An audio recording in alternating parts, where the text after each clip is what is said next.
Hey family, welcome back to my video. Today we will see, what if Harry Potter and Draco had harem with Hermione? Before we start, I would like to extend my sincere thanks to the original author of this story for granting us permission to use it in our YouTube video. Your generosity is greatly appreciated. The author's creation and the original story's link in the descriptions. Please do check that first. Now enjoy the video. How does one correctly apply a transfiguration charm only on a specific part of one's body? Could you list at least 4 advantages one might have in a duel should they perform partial body transfiguration correctly? What is the difference between a transfiguration charm and being an animagus? Could you demonstrate the wand movement for today's lesson? Silence yet again. 5 points from Slytherin. Mr. Malfoy, I do not tolerate distraction in my class. Draco had a few choice words to answer with this time, but he didn't. Coincidentally, that was exactly what was expected of him, which was something he very rarely did. He could think of one other occasion, really, when he was trying to not get himself and his family killed. Now he was trying to keep himself out of Azkaban. From what he had seen, the few times he had visited his father, before the man condemned him for trying to change, the place was unpleasant even without the Dementors. So, no, thank you. He would much rather listen to his mother and keep his teeth from rotting and his hair from becoming matted. He nodded, adopting a docile demeanor. Yes, Professor. I apologize. The old bat fixed him with a strange look for a moment. Something between sadness and pity. Draco cared for neither. He focused on his textbook and copied the drawings of the wand movement on the parchment in front of him, trying to shrug off the feeling of being watched. It did not go away. He looked up again. Potter was staring at him from across the room. Draco decided Potter wouldn't buy his being a reformed, good person act, and flipped him off. Potter rolled his eyes and muttered something to Weasley. Weasel King seemed about ready to come show Draco where he could shove his finger, when a hand reached forward to slap him and Potter, in turn, on the back of their necks. Draco's lip curled as Granger quickly retracted her hand and smiled at McGonagall when she turned to see who had caused the disturbance. Apparently, the girl was not only the brains but the brute strength in the Golden Trio as well. And the largest thorn in one side, Draco was reminded when she once again raised her hand to answer a question. Well, as long as it kept the old bat's attention away from him. The bell was a welcome promise of respite from a class, which had turned into a two-sided conversation between McGonagall and Granger, as usual. An essay at least 6 feet long on the advantages and risks of human transfiguration McGonagall called, to be handed in before the feast next week. There were groans of Halloween ruined, among which Draco very clearly heard McGonagall's next words. Mr. Malfoy, a word, please. Draco rolled his eyes and narrowed them at Potter briefly as the latter made his way out of the classroom. He then took great care in rearranging his nearly empty backpack in the hopes of boring McGonagall or annoying her enough to make her leave. As if, this was my last class for the day, Mr. Malfoy. You are only wasting your own time now. You'll be more than happy to hurry along. You wanted to speak to me, Professor? He raised his head to meet her eyes and swung the backpack over his shoulder. I should rather ask you whether you might want to speak to me about something, Mr. Malfoy. There was the mix of pity and sadness again. Draco would rather drown himself in it than address it. Would there be anything? You tell me, Draco. She pushed her spectacles up the bridge of her nose, her tone softening somewhat. Are things at home all right? Are you finding it hard to concentrate? She knew darn well the ministry was scheduled to poke around his home for the annual checkup his mother had had to agree upon. Draco was not about to give her the satisfaction of revealing whether that bothered him. I don't think whatever is happening at home should be a cause of concern for my performance here, he said impassively. I shall work on appearing more concentrated in class. The old bat inclined her head and exhaled as if she was going to say something. She decided against it, and Draco had never agreed with her more. Very well. Hurry up to potions, then, Mr. Malfoy. Professor Slughorn will not appreciate you being late. Good day, Professor. He did arrive late to the potions classroom as a result of the detour he had taken to avoid Pansy Parkinson. He was all for making subtle passes at someone. The problem was Pansy was about as subtle as Grop, the new groundskeeper. That, and a social outcast grappling blindly for any path, however rocky or winding, back into everyone's good graces.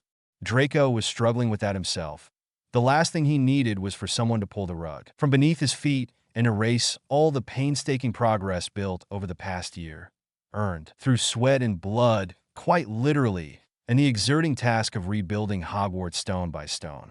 I apologize for being late, Professor. The words left the usual bitter aftertaste on his tongue.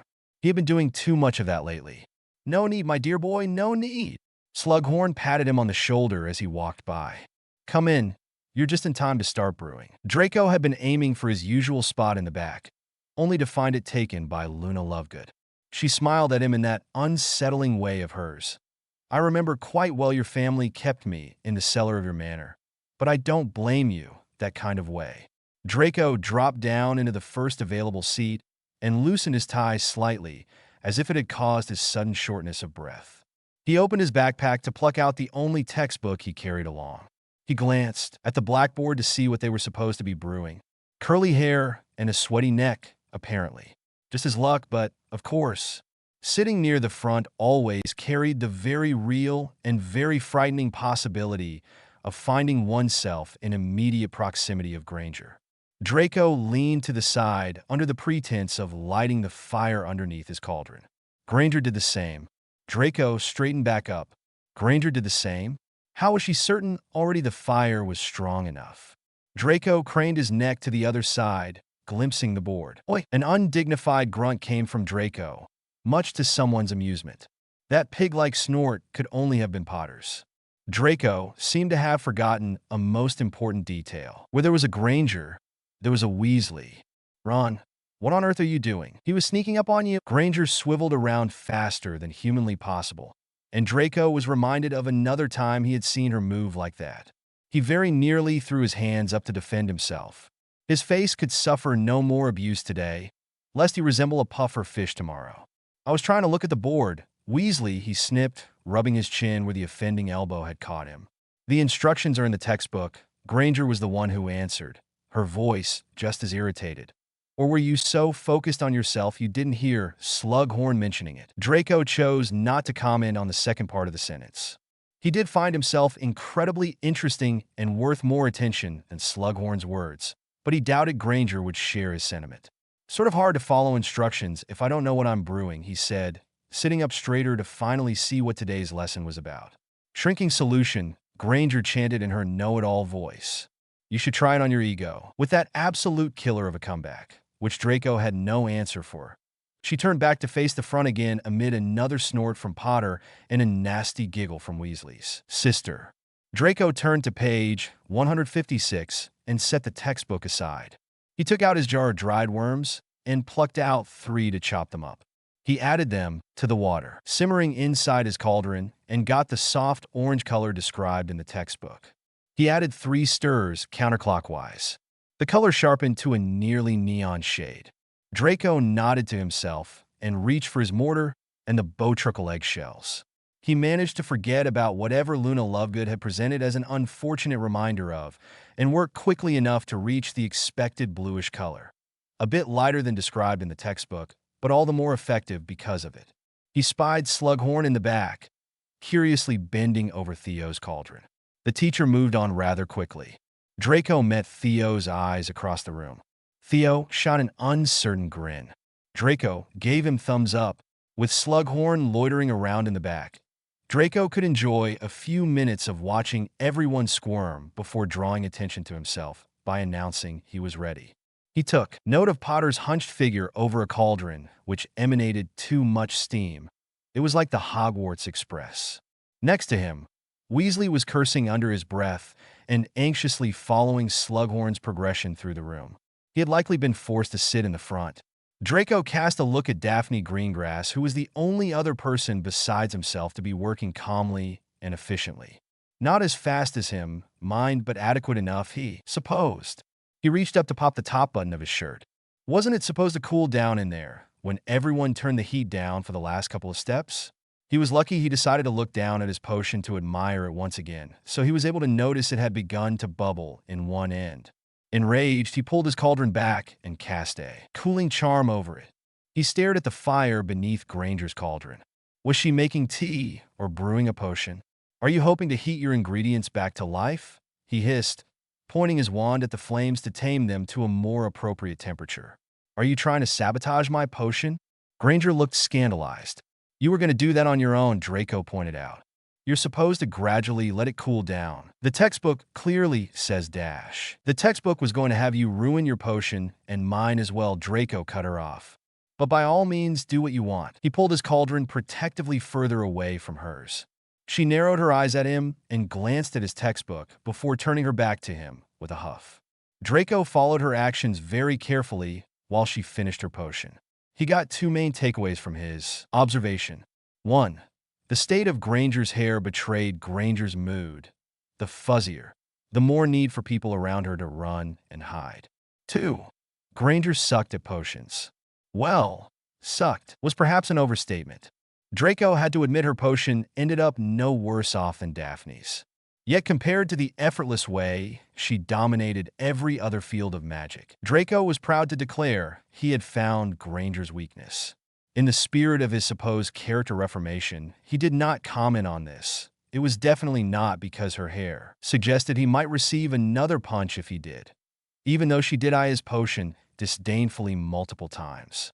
Instead, he chose to be the bigger person and absolutely did not sneer at her, while Slughorn praised his performance for the whole class to hear. Draco left for dinner in high spirits, which rose even higher when Theo caught up to him on the way to the Great Hall and fell into step with him. "What's one have to do to get your help with potions? I swear Slughorn regrets accepting me for a NEWT. You sure you're ready to brave hanging out with me?" Draco raised an eyebrow. "I think I'm rumored to have the plague. You're actually a safer bet than most of us these days. Some of the younger students look up to you," Theo laughed mercilessly. "Never thought I'd see the day." Sawed off, not Draco shoved him, but he did end up sitting next to him at the Slytherin table. Draco enjoyed his potion's triumph so much he actually forgot about McGonagall's essay.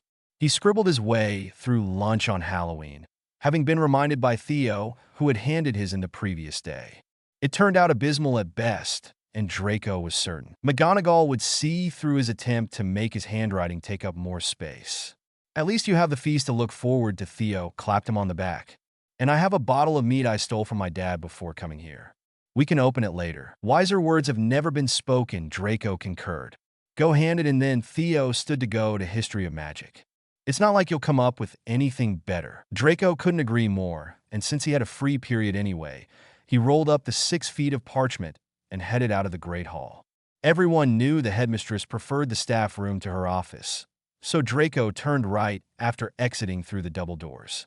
He was walking confidently, ready to get this over with, then lounge around the common room. While Theo was done with sucking up to bins, where he got the patience to study history of magic, Draco would never know. A few things happened at once which drew Draco's thoughts away from Theo's curious form of masochism. A streak of gray darted past his legs, leaving cat hairs on his robes. The door to the staff room at the end of the corridor opened for McGonagall to walk out, followed by Slughorn's large belly, followed by the man himself.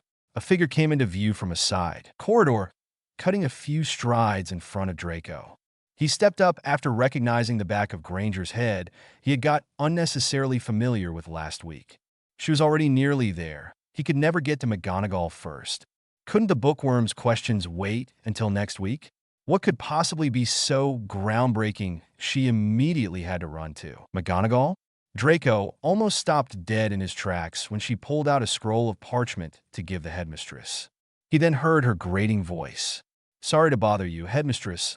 I just managed to write another draft of my essay, and I think this one is better." Because of course the Hermione Granger wouldn't wait until the last second to hand in her essay. Draco dragged his feet to close the remaining distance, trying to tune out McGonagall's voice. "You already have full marks on your first attempt, Miss Granger. But I'll take a look on this one as well." Ever the keen mind, Miss Granger Slughorn joined in. "If a bit distracted in my class. I could certainly say the same about Mr. Malfoy." McGonagall looked at him over the rim of her spectacles.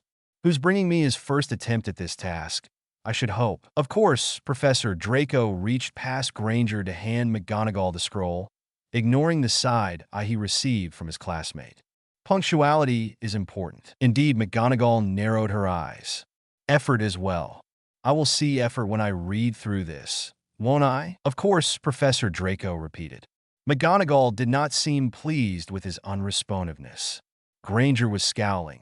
He could practically hear her muscles setting into a dissatisfied expression. Slughorn, always one to flawlessly read the room and blatantly ignore the social cues, laughed heartily. Well, this is proving to be quite the easily solvable conundrum, he boomed. Why don't we have them trade their expert knowledge? Miss Granger could help Mr. Malfoy with whatever's troubling him in your classroom. Minerva and Mr. Malfoy, in turn, could assist Miss Granger in honing her potion skills. There is always room for improvement. Draco expected someone to laugh. He broke out in cold sweat when no one did. Truly, did no one see this for the ridiculous idea, the certain avalanche of problems it would turn into? Thankfully, Granger broke the silence. Professor Slughorn, I really don't think Dash. You know, Horace, this is a very good suggestion. McGonagall fixed them both with an appraising look. They can certainly learn from one another. Professor, you can't mean Dash. It's not exactly a well-thought-out arrangement, Dash. Nonsense, the headmistress cut them both off. Do give this a try, Professor Slughorn, and I will be expecting results. You are in your last year. You have nothing to lose and everything to gain. Draco very much disagreed.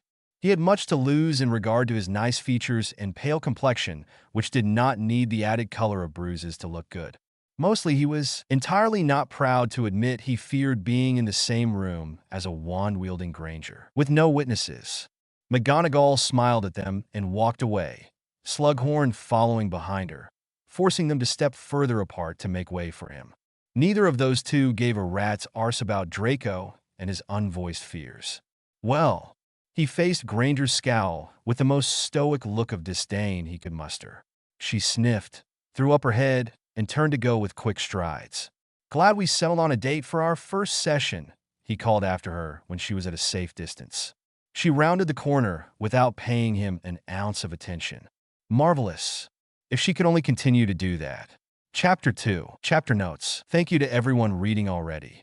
I can't promise a regular posting schedule, so enjoy me bombarding you with chapters while you can. Draco's circle of friends was humiliatingly small at the moment. Nearly non-existent, save for Theo, not who, surprisingly, continued to seek out his company for what seemed like more than appearing less lonely in front of others. They made good on their promised aftermath of the Halloween feast, opening Theo's bottle of mead and finishing it, laughing away the night. They joined one another for the inevitable study sessions seventh-year students couldn't go without due to their enormous workload.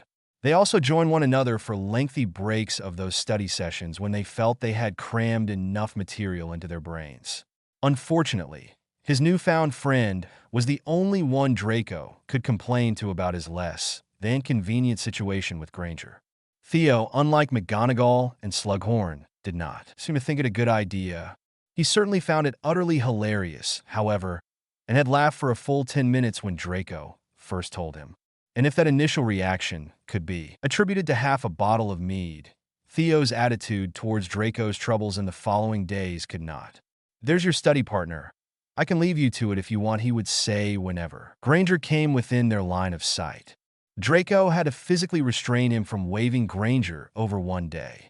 It was not a pretty sight, as it ended with both of them toppling from their library bench and landing in a rather compromising position if looked at from a specific angle. Unfortunately, Madame Prince's desk was situated at precisely this angle. They were banned from visiting the library together, and Draco had to disentangle his leg from around Theo's shoulders amid an onslaught of pinching hexes thrown at the two of them. Talk about not accepting the novelties of the modern world, Theo muttered when they finally made it out. Draco was inclined to strangle him with his legs again. Granger, for her part, kept her distance from him in a display of blatant disregard for a teacher's instructions for the first time ever. Draco didn't mind this one bit. She was one of the people he didn't mind counting him as a persona non grata. Perhaps he should bribe Theo into starting a rumor he actually had taken ill of the plague, just to make sure she remained at a safe distance. Unwilling to draw McGonagall's unwanted attention to himself again, Draco did put a bit more effort into her subject, endlessly bothering Theo to quiz him before each class. Granger seemed to notice his brilliant strategy. There was no way she could have thought of that on her own. and began to apply it in potions as well. Her work was not entirely mediocre, which was good enough in Draco's eyes if it kept Slughorn from criticizing her. They were still working together, sort of in silent agreement that they did not, in fact, want to work together. It took nearly 3 weeks for Granger's resolve to crumble under the weight of her conscience. Malfoy, ah yes, being shouted at was prone to make one receptive to meaningful conversation.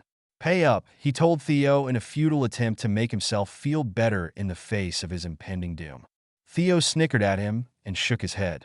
She'll go feral if she finds out you bet on when she was going to break. Draco had to agree with him, however grudgingly, and bid him a quick goodbye before turning around to face Granger, who was striding down the corridor towards him. The usual scowl was set into her face. Draco felt special knowing she put it on just for him. And dear, really? She opened her mouth to speak again as she approached, but someone cut her off before she managed to get a word out. Draco. This time Draco whirled around faster than his body was used to. He had no time to mourn his popping joints. He could only look on in horror as Theo jogged up to them fishing for something in his pocket. I forgot to give you your 5 galleons, Theo, fake being out of breath. For, our bet when you were going to get a move on with studying. He forced the coins in Draco's hand and left them with a cheery goodbye. Draco began planning his revenge the moment Theo's back was visible to him. The tosser had the gall to throw him a grin over his shoulder. Maybe Draco was going to attempt suffocating him after all, with his hands, so he was sure to finish the job. He faced Granger once again, hastily stuffing the money in his pocket. If her look upon him had been endearing before, it was downright adoring now. Her mouth was turned down further than it should have been possible for the muscles to stretch, and her eyelid twitched sharply every now and then. He suffers from delusions. Draco gestured vaguely behind him in the direction Theo had taken. You're the delusional one if you think I care what you and your lousy friends are up to, Granger scoffed. We have to get this studying together thing over with. She spoke as if they had to serve time in Azkaban. Why? Draco shot, aware this would only serve to annoy her even more. Did Slughorn say something to you? Because the headmistress told us to do it. And no, Slughorn hasn't said anything. So, this really was about her conscience. Draco supposed it was a good thing she had one. There was no telling what she would do if she didn't care about the consequences. Well, McGonagall hasn't said anything to me either. It would be pointless to waste each other's time in this case. Granger looked like he had suggested they rob a grave. You are a prefect for Merlin's sake. Her voice took on a shrill note. You can't just ignore the headmistress order, all right? Nowadays, Draco rarely donned his badge. Unlike Granger, whose head girl one gleamed on the chest of her perfectly ironed robes. He stood up a bit straighter, feeling an unusual bout of self-consciousness. His shirt looked like he'd fought over it with pixies. What do you suggest then? He huffed out.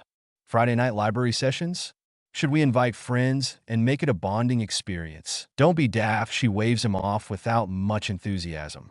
Neither Transfiguration nor potions are particularly theoretical subjects. I sure hope you're not thinking of making me practice human transfiguration on myself. This was the first time Granger's face relaxed in his presence.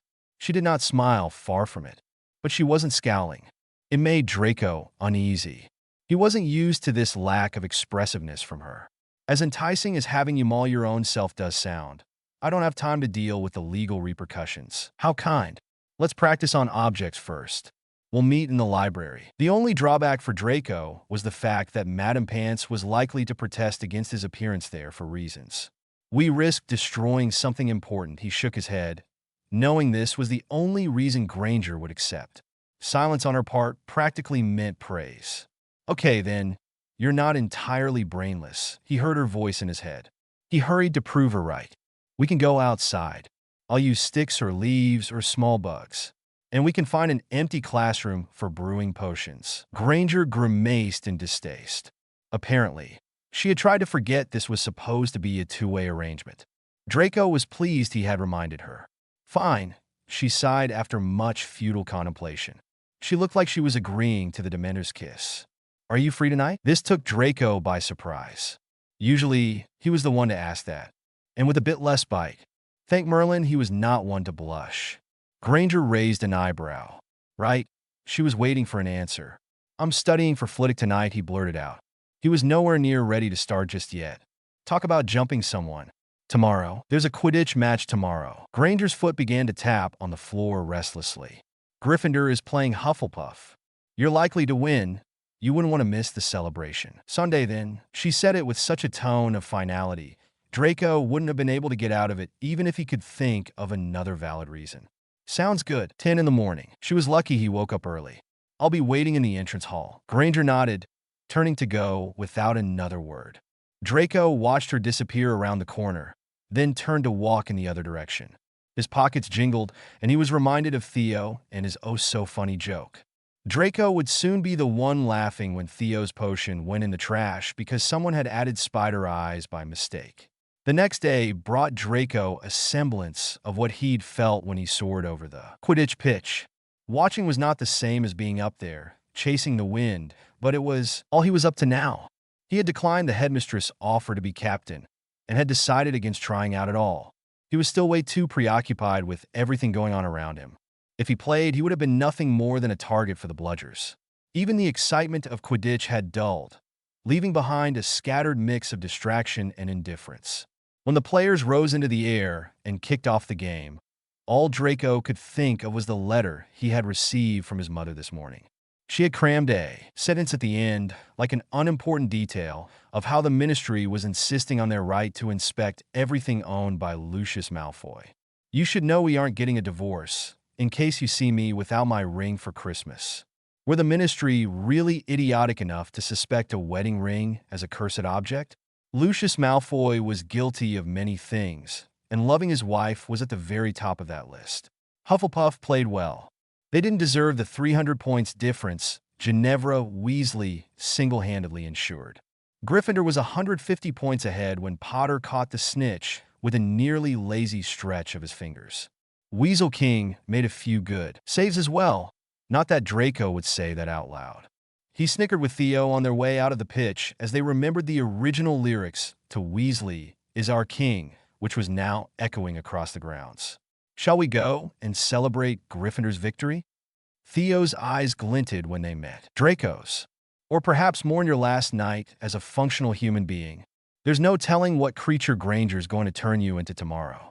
Hopefully something with a brain. Hopefully something that can easily sneak up on you, Draco clapped back. In truth, he did not know what to expect of the next day. His heart was not in the friendly banter with Theo, and he announced he was turning in earlier than usual. Theo let him go without too much fanfare, apparently sensing his new friend was treading waters he was not ready to dive into. Draco avoided thinking about how it made him feel. This thing he chugged a vial of dreamless sleep before bed and woke up outrageously early the next morning, much to Theo's dismay. As they were the only ones in the 8th-year Slytherin dormitory, Draco was promptly kicked out. Not really sure what to do with himself, he summoned his cloak from the trunk under his bed and tiptoed down the stairs to the common room and through the secret door in the stone wall. He donned his cloak before even making it out of the dungeons. With December drawing ever nearer, winter had already sunk its teeth into Hogwarts and his grounds. It was the magical time of the year when the dungeons became completely uninhabitable, and the poor souls who had to spend every night there could only pray for forgiving weather in Scotland. Their prayers were very rarely heard, and answered even more rarely. He drew his cloak tight around himself as he hurried up flights of stairs to reach the castle's ground floor. Outside, the cold was more bearable.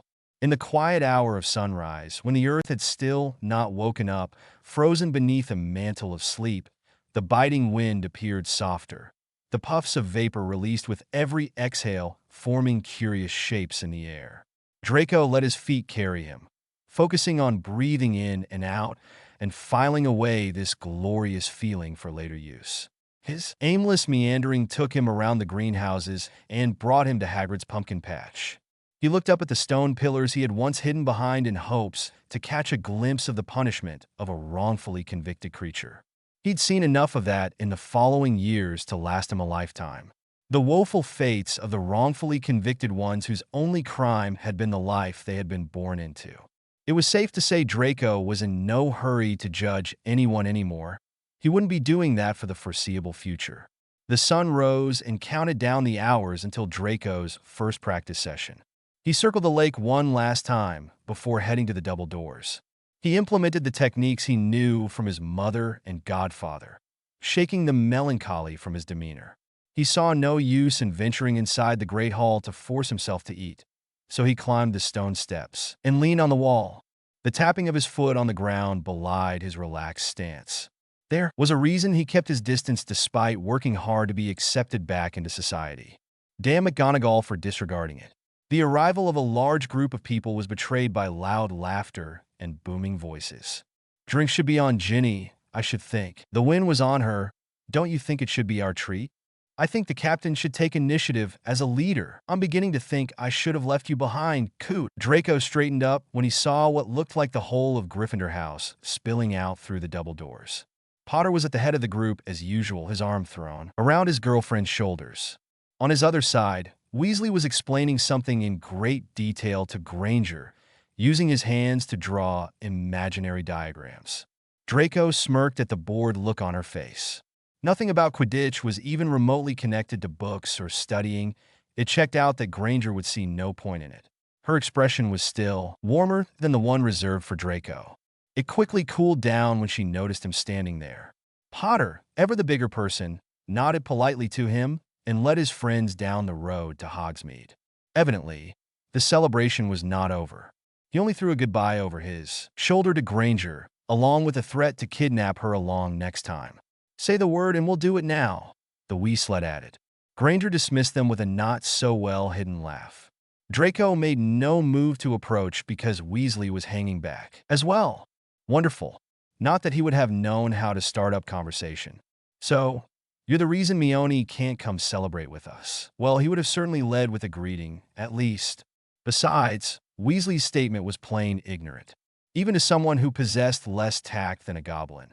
It should have been obvious neither Draco nor Hermione were particularly happy about spending their Saturday morning together. Indeed, Granger looked like someone had dragged her there in chains. By all means, Weasley. You can have her, Draco drawled in response. Perhaps if he annoyed the weasel enough, the latter would drag Granger away regardless of her conscience anguish. Wouldn't want to keep her from doing her part for charity. Weasley looked him up and down in an admirable imitation of Draco's infamous once-over. Have you spiraled so far down you can't even graduate on your own? Something prickled in Draco's hand, making him squeeze his fist tight. An awful ringing in his ears nearly silenced the voice of common sense which was trying to dissuade him from resorting to muggle violence. It was tempting. He ignored whatever Granger said that made Weasley's confidence falter and forced a cool smile on his own face. Worry about your own impending downfall when you leave Hogwarts and can no longer enjoy the protection of your best friend's shadows. A red color deeper than that of his hair coated the tips of Weasley's ears and dripped its way down with alarming speed. His mouth twitched. Draco's fist was still balled. Granger's hand on his arm made Weasley take a reluctant step back and huff out a derisive laugh despite the fury still simmering in his eyes. See you later, Hermionee.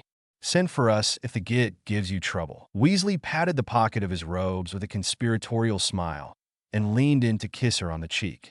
The ringing in Draco's ears finally subsided, and he was able to relax his hand when Weasley turned his back on them. He turned to Granger, who was already glaring at him with the usual amount of disgust. The world was right again. Shall we go look for sacrificial bugs? Granger's stony expression did not change, but she did push past him to lead the way. A win was a win. Perhaps she still hadn't made up his mind about what she should transfigure him into. Perhaps Draco could convince her to dump him in the castle when she was done, at least, so he could crawl back to Theo. That could be taken out of context. Draco snorted at his own private joke. Granger turned to narrow her eyes at him and shook her head. Draco made a face as soon as she looked away. Stop being a git. Stop being so bossy. Need I remind you we'll switch to potions soon enough? No, Granger gritted out. You most certainly don't have to. Draco smirked. He was most certainly going to. Chapter 3. Chapter Notes. And so, the tutoring begins, winky face. Practicing with Granger turned out better than it could have. Well, no, scratch that. Bloody Granger was a bloody perfectionist. She seemed to have an opinion on everything from Draco's pronunciation, Roll your R's better. That's Latin. To the angle his wrist began and ended the wand movement with. The difference between transfiguring your arm and half of your body is only 9 degrees. Draco thought this all a load of tosh, since he would do everything in his power to stay as far away from this subject as possible after his NEWT. He just needed an acceptable. Saying that out loud in front of Granger ranked amongst the biggest mistakes of his life, which was saying a lot. Transfiguration is such a large part of everyday life, she croaked faintly. Not to mention all the contribution to other fields of magic. To say something like that, pure blasphemy, she prattled on, her voice growing higher with each syllable. The words were lost to Draco the moment she entered a higher octave. He was much more invested in the way spittle flew out of her mouth and strands of hair tore free from her ponytail. A weak tug at the now forgotten part of his mind, which had once housed his own conscience, made him wonder vaguely whether he should be worried. She made less and less pauses for air, becoming, in turn, more and more red in the face. Granger seemed to assess her own volatile state because she grunted out a last frustrated breath and crossed her arms to keep them from letting slip. Another improper gesture. Go on, then, she viciously prompted him, her eyes bulging out of their sockets at his apparent disinterest. Little did she know, he was very curious to learn indeed. Curious how far she could take the raging before passing out from exertion. There was only so much a person this short could contain. He thought himself commendably wise for not suggesting that to her. Just to be clear, if I flick my wrist from 101 to 113 degrees instead of 112, are you going to continue yelling? Perhaps there was a daily limit to his wisdom, because this won him nothing more than a grr. That didn't necessarily mean he was on Granger's last nerve. She was probably simply showing him how to roll his R's. All in all, Draco had to agree it could have gone better, although he would argue with his last breath how he was not at fault for the session's abrupt end, that Anne had sprouted spider legs of its own accord. What couldn't have been more gloriously surpassed were Draco's expectations for the dreaded one-on-one. There were no awkward silences for him to have time to pay attention to the guilt eating him up inside. Granger did not once mention his past shortcomings. She was more than happy to focus on the present and declare him a lazy, shameless loafer and an arrogant prick with a mouth too large for his own good. And he found himself free from the crushing feeling of self-loathing which haunted him everywhere, for Salazar knew which year in a row. In a way, the hour spent with Granger near the edge of the Forbidden Forest was refreshing. Oh, he was losing it. She had likely hexed him while he was focused on not condemning an innocent ant to the life of a mutant. Granger was sure to do something like that just to mess with him. Draco counteracted the hex by bemoaning the entire experience to Theo. He made sure to throw in how much he'd hated it all of 6 times to really drive the point home. Sounds like she's worse than McGonagall. Theo raised his eyebrows in surprise when Draco nodded vigorously. 1,000 times. Well, you've got your hands full, mate. Theo unfolded the chessboard. On the plus side, there's what? 7 months until the NEWTS? Order your pieces up here, so I can set you straight with a grand loss. Granger managed to fool him into another Transfiguration session before he'd had a chance to get back at her for the lousy first one. Now he had 2 lousy ones to avenge, and Granger was proving slicker than a snake in her success to avoid him whenever he had the chance to approach her and demand a fair rematch.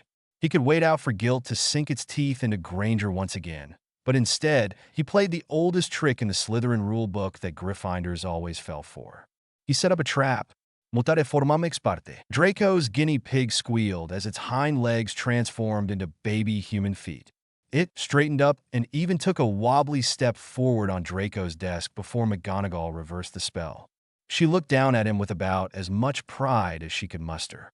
Draco found the sight heavily worrisome. The old bat only ever looked at her prize Granger that way. Draco had no intentions of stealing the spotlight, save for today's special occasion. Very well, Mr. Malfoy. Translation. Such good work, my dear boy. You are the smartest, most capable person in this classroom. I would award you 1,000 house points if I could. Draco repressed the urge to shudder. How Granger dealt with this on a daily basis, he did not wish to know. Thank you, Professor. Hard work seems to be paying off. The corner of McGonagall's mouth twitched before she moved on to inspect another's wand work and results. Draco, pleased with himself as he ought to be, slid his eyes over to the other side of the room. Granger was staring at him, oblivious of the progress her guinea pig was making across her desk on its size-adjusted human legs. Draco smirked at her. If there was one thing Gryffindors had in common, it was how easy they could be manipulated if one knew which buttons to push, even if they had rightfully obtained the nickname Brightest Witch of their respective ages. Hermionee the pig. Weasley dived across their desk to catch the guinea pig, which had chanced a leap of faith on its brand new legs. He had forgotten he could do magic, perhaps, or he was simply unable to, and stretched out his arms, throwing himself across Granger's lap. His head caught her chin as she turned in surprise, and the guinea pig squeal when Weasley squeezed it round the middle mingled with Granger's outcry. "Miss Granger, Mr. Weasley. What on dash?" Guinea pig made a break for it. "Professor, now it's ouch." To top it off, Weasley banged his own head on the wooden desk as he straightened up, rubbing it with a pained grimace. He still lifted the guinea pig triumphantly up in the air amid his peers' laughter. "Got it, keeper instincts, I suppose. Hermionee, are you all right?" About time he noticed his girlfriend was bleeding. "Of course I'm dash. Miss Granger, you should dash. Everything is great over here, Professor," Granger assured her with a muffled voice. Draco very much doubted it, considering blood was trickling down her chin and her nose was sticking out in a way it hadn't before. McGonagall began to make her way over, but Granger was quicker. "Episki," she winced as her nose cracked into place. "Tuggio. Good as new, Professor. No need to worry." McGonagall still inspected it herself and nodded in satisfaction when she had ascertained Granger wasn't about to drop dead on the floor. Not that she would have the chance. Weasley would be there to catch her. Draco would be delighted if Granger was a secret legilimens and was able to see the picture his mind came up with. Alas, probably not, although she did fix him with a withering look as if the whole situation were his fault. Draco would gladly take the blame. "Whoops," he mouthed. "Twat?" Granger mouthed back furiously before whipping back around to face the front. Her mop of curls slapped Weasley across the face. She did not seem to care. Draco was certain he would face harsh retribution for his few minutes of entertainment, so he made sure he would have the upper hand by using Theo as a human shield everywhere he went. To Theo's immense relief, Granger found them later the very same day. Malfoy. It felt nice to have a constant in these turbulent times. In Draco's case, the aggravation in Granger's voice when she yelled out his name across a crowded corridor. "Does this mean I can finally sneak into the prefect bathroom for a soak without having you lurking nearby?" Theo eyed him hopefully. "Wait until she leaves," Draco muttered out of the corner of his mouth, following Granger's progress along the corridor. People were jumping out of her way. Once again, she opened her mouth when she drew up to him, and once again she was interrupted by Theo. "So, reckon we should hurry up to take that bath? I've been looking forward to it all day, and I can't go without you." Draco now regretted keeping the password a secret just to spite Theo. Granger looked ready to backtrack before seeing the shit-eating grin on Theo's face. "I won't keep your boyfriend long. Don't worry," she flashed him a mocking smile. Music to my ears, Theo patted Draco's shoulder, his hand lingering. "See you soon, darling." Soon indeed for that bath. If Draco drowned him in there, Theo could join Moaning Myrtle in her adventures through the pipes. He turned his attention back to Granger, who seemed much too pleased about something despite her displeased expression. Downright paradoxical, this girl was... "You shouldn't twist your face like that," Draco supplied helpfully. "Your nose might still be sensitive." Any traces of glee disappeared from her face. "I came to ask you about potions," she forced out, clearly at war with herself over whether she should simply flip him off and leave. "The wise man realizes his weakness and asks for help," Draco nodded. Granger's eyelid twitched. Perhaps he was pushing his luck. The corridor had emptied, and the lack of witnesses wouldn't work in his favor. "We should get to it." Yes, he cleared his throat. "What are you doing tonight?" "Not meeting up with you after your passionate date," she replied drily. "Does tomorrow work?" Draco nodded, choosing not to comment on the fact the only passion he was about to experience tonight was the glorious feeling of watching the bubbles cease to come up when he forced Theo underwater. After dinner, then Granger said, "We can use McGonagall's classroom. I've done it before." "Taken additional lessons?" Draco raised an eyebrow. "Use the classroom," Granger sounded affronted. What for? Never you mind, she dismissed him with a scoff. Just meet me there after dinner. Fine, Draco shrugged, but she was already walking away. He still counted it as a victory to have finally cornered the great Hermione Granger. November 29th, a date he was sure he would never forget. Right, time to go become a murderer and a very bad friend. Theo made it out alive only because he had accumulated a multitude of jokes about Granger's nose and Weasley's keeper skills. But it was a close call. Still, Draco definitely did not regret having someone to clap him on the back and wish him good luck when he cleared his plate and stood to go from the Great Hall. I'll wait up. I picked up another bottle of mead from Madame Rosmerta. Draco grinned before making his way out, circling around far away from Potter's group. He didn't check to see if Granger was there, but he turned out not to have needed to. When he turned into the Transfiguration corridor, he saw her already waiting there, her cauldron housing her potion supplies resting on the floor next to her. Evening, Granger. Eager to start, the glare sent his way only served to add more spring to Draco's step. Let's get this over with. Draco reached the door and opened it, displaying impeccable manners by stepping aside to let Granger through. He might have considered offering to bring in her cauldron had she not heaved it herself. Draco decided to not remind her she could use magic. He followed her inside and closed the door, pausing before venturing further. Granger knelt down to conjure a fire and fix up her cauldron. While she was busying herself with that, Draco wondered what to do with himself. He cursed McGonagall yet again, and Slughorn as well for agreeing with her. Draco wasn't the teaching type. Should he demonstrate first, or let her do the work and correct her along the way? He hadn't the slightest idea. Granger stood back up and fixed him with an expectant look. She was ready to begin. Draco bought himself some more time by walking over to open a window. We don't want it to become smoldering in here. Granger nodded, still silent. Her patience was evidently thinning with each passing second. Draco cleared his throat. Right, so dash. You could at least dash. They paused, sharing a look of exasperation. Go first. No, I insist. Fine. Granger, uncharacteristically, did not put up a fight. You could at least tell me what I'm supposed to be brewing. Then you can go back to staring out the window. Let's go with the shrinking solution again. Granger's eyes narrowed in a near wince, then settled on determination. True to her fiery spirit, she was taking this as a challenge, and she performed accordingly.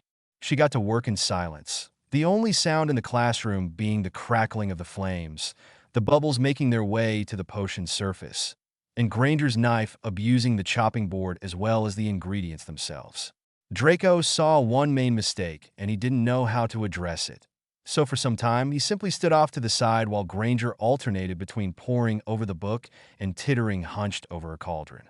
She nearly splashed herself in her hurry to stir the potion 12 times so she could get to adding the mimosa leaves and finish up. Draco pushed off the wall in alarm, not at all tempted by the possibility of having to carry a shrunk Granger in his pocket to the hospital wing. You might want to slow down a bit. He reached for his wand to turn down the heat as well, and go easier on the fire towards the end. It's no surprise you were Snape's protege, Granger spat, frowning up at him from beneath a heap of fuzzy hair. You're just like him, criticizing without helping. I'd be better off practicing on my own. An all too familiar feeling pierced Draco that he had no desire to acknowledge. He felt his jaw tighten, and he supposed his face resembled that of Granger as she was now, frowning animously. I was not the one who suggested this, he reminded her coldly. Well, our teachers did, so we have to put up with it, Granger responded back in kind. The least you could do is be useful. It's not my fault you don't accept instructions. Draco turned away and returned to his place near the window. Granger picked up where she had left off, continuing to work in stubborn silence. He did not mind this one bit now, uninterested how or when she finished the potion. He even turned his back on the room, staring at the moon peeking from behind a cloud in the night sky. Unbidden, thoughts of his own potions lessons returned to him as they were prone to do when he wasn't repressing them with enviable determination. Draco had once spent every other night in a room heated by a fire crackling under a cauldron and the curious smells wafting from the simmering potions. In the start, he had been a mere observer of Severus Snape working, and had stuck his head so close to the cauldron it had once singed a strand of hair on the top of his head. Snape had pulled him back, promising to teach him if Draco were still this curious about potions when he became old enough. Draco soaked up the promise and reminded Snape every year until the man budged. True, he was a bit stricter as a teacher than he had been when Draco was hobbling around his desk and grabbing at the ingredients with his little hands, but he kept his promise to show Draco how to be at least half as good as him. "You'll turn out better," he'd said, "but I won't tell you when that happens because it will go to your head." "I'm ready." Draco inspected the potion with little enthusiasm, pronouncing it passable. Granger didn't react to the lack of praise. Draco straightened up and turned to go. "Same time next week, and I'll see you on Sunday for Transfiguration." He walked out of the classroom in tense silence. He hurried to remove himself from this wing of the castle, but slowed down his pace when he reached the dungeons. He circled the familiar corridors a few times before returning to the common room and climbing up to the dormitory he shared only with Theo. His friend seemed to pick up on Draco's mood when the latter gave no answer to whether Granger was as dutiful a student as she was a tutor. Draco forced himself to bid a rather tight-lipped goodnight and closed the curtains around his bed. Climbing under the duvet, he stared at the canopy over his bed, getting a preview every time he blinked of what he was going to be seeing when he went to sleep. Small, dark room, a steaming cauldron, and a shadowy figure in a corner kept him awake. He wiped sweat from his forehead and slammed his head backwards into the pillow when he'd had enough. His hand reached for his bedside drawer where he could, without having to look, locate a small vial full of black liquid. He uncorked it and raised his head slightly. "Toasting you, old man," he whispered, staring at the canopy, and drank the dose of dreamless sleep in one breath. Chapter 4. Draco dreaded Sunday. It was constantly looming over him like a predator ready to strike at any moment. Its presence slowly chipped away at Draco's carefully crafted armor, stripping him of any defenses until he was left vulnerable enough for an attack. Then his guilt returned, along with his self-flagellation. Doubts wormed their way into his mind, making him berate himself for the way he had acted. What could Granger know of his relationship with Snape? How was she to suspect it would hit him this hard to hear the name of the man he had, more than once, turned to like a father? Granger didn't know him. No one truly did, he had to admit. Not Theo, not Pansy, definitely not his parents, not even his godfather had. Draco had used the very knowledge he obtained from him to occlude his mind against him. Draco had forced himself into a shell long ago, refusing to come out for any reason, and he could fault no one for not breaking him out.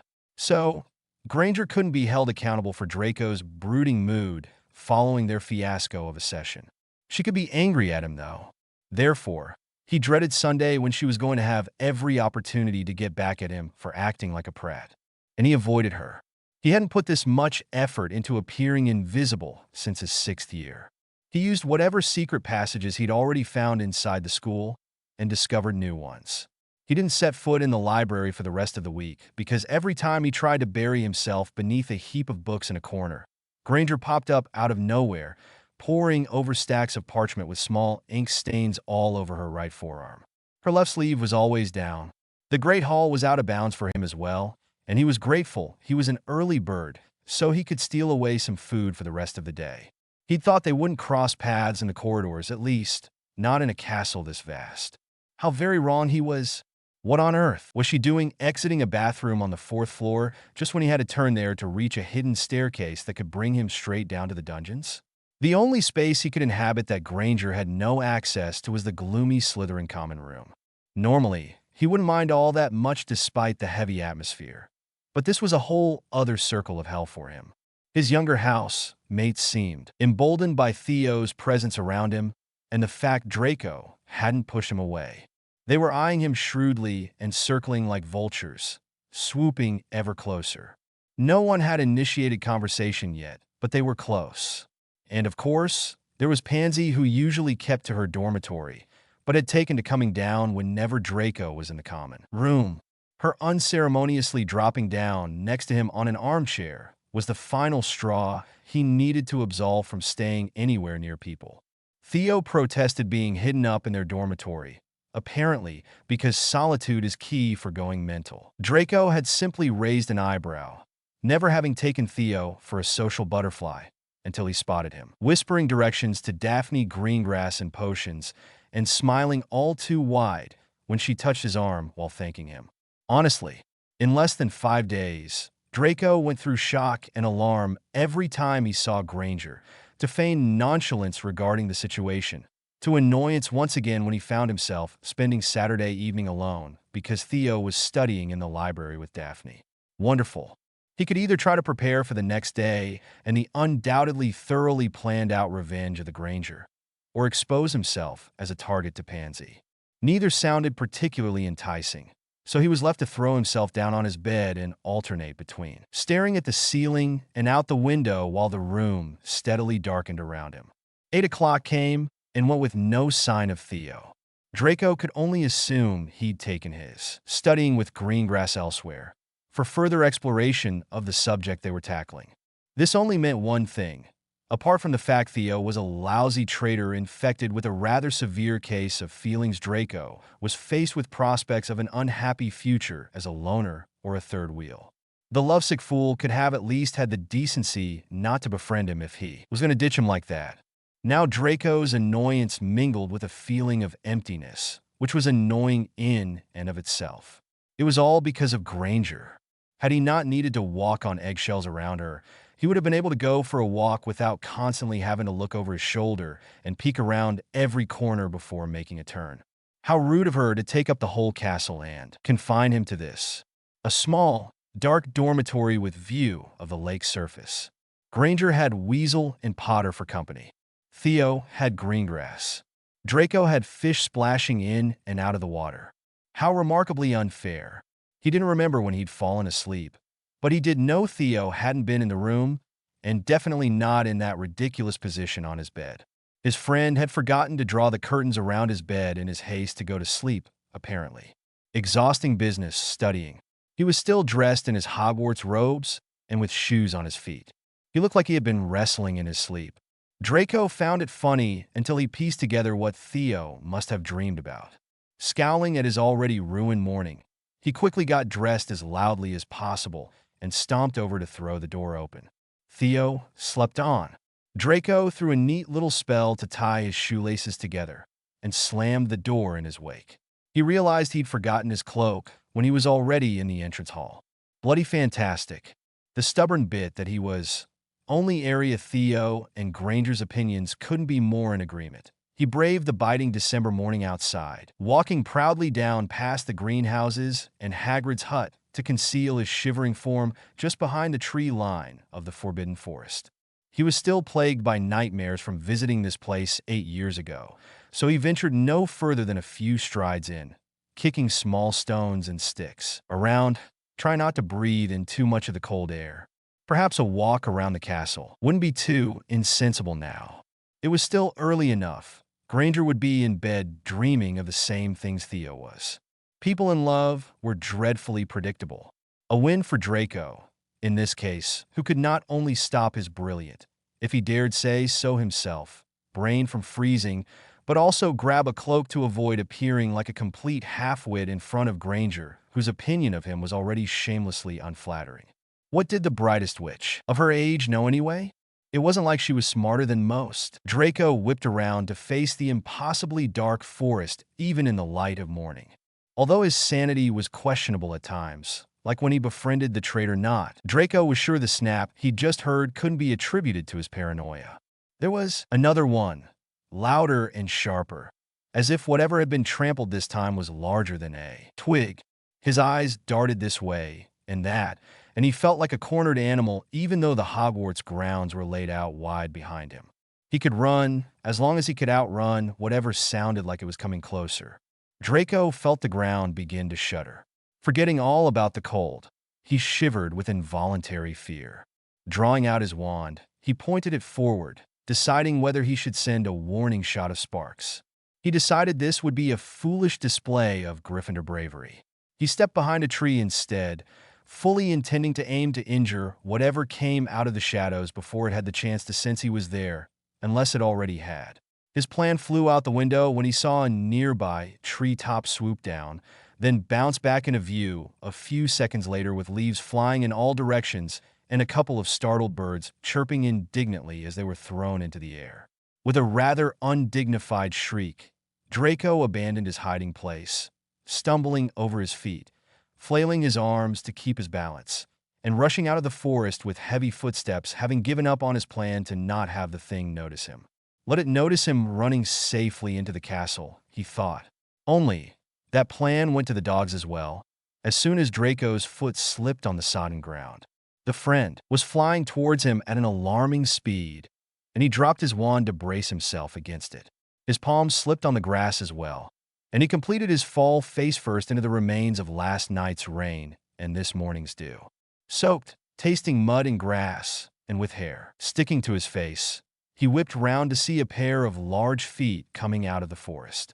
Grop, who made Hagrid look tiny, crossed the distance Draco had run, in 2 large strides. He was clutching 3 whole trees in one hand like they were toothpicks, and in the other, comfortably nestled in his palm, sat a small figure with lots of hair. Grop leaned down, cautiously to set it on the ground. The closer the figure got, the sharper outline of her features Draco got. He groaned, wiping hair and mud from his face, and getting to his feet slowly, while Granger's laugh echoed around the empty grounds. Thunderous guffaws from Grop joined hers, and the two of them shared an endearing moment while Draco was busy scourgifying himself clean. "Oh, Grop, I think we scared a chicken out of the forest," Granger said when she gathered herself bearings, wiping tears from her eyes. "Chicken scared we make soup?" Grop said in surprisingly intelligible English. "You know," Granger's eyes flashed with mischief, "this is not a bad idea." Draco saw proof, for the first time in his life, of Granger being the girl who followed Potter into his absurd adventures with no regards for safety whatsoever. Her eyes were alight, and her smile was ever so slightly peeking out, her wand spinning in her hand. This wasn't the girl who came up with every plan, wasn't the brains of the Golden Trio. Although he would taste a bit sour, this was the girl who had the ability to get on a person's very last nerve and use it as a jump rope. Draco would make a very tasty soup. Thank you very much. In fact, he was too sweet to be wasted on soup. He would make a delightful cupcake. He flipped his hair and fixed Granger with a glare. The amusement didn't leave her eyes. "What were you doing in there with him?" The question came out less sharp than intended. Draco was genuinely curious what it possessed her to accompany a giant inside a forest filled with murderous centaurs and deadly spiders, and who knew what else. It was Grop who answered him. "Hermie help Grop. Hermie very nice." Granger's eyebrows knitted together.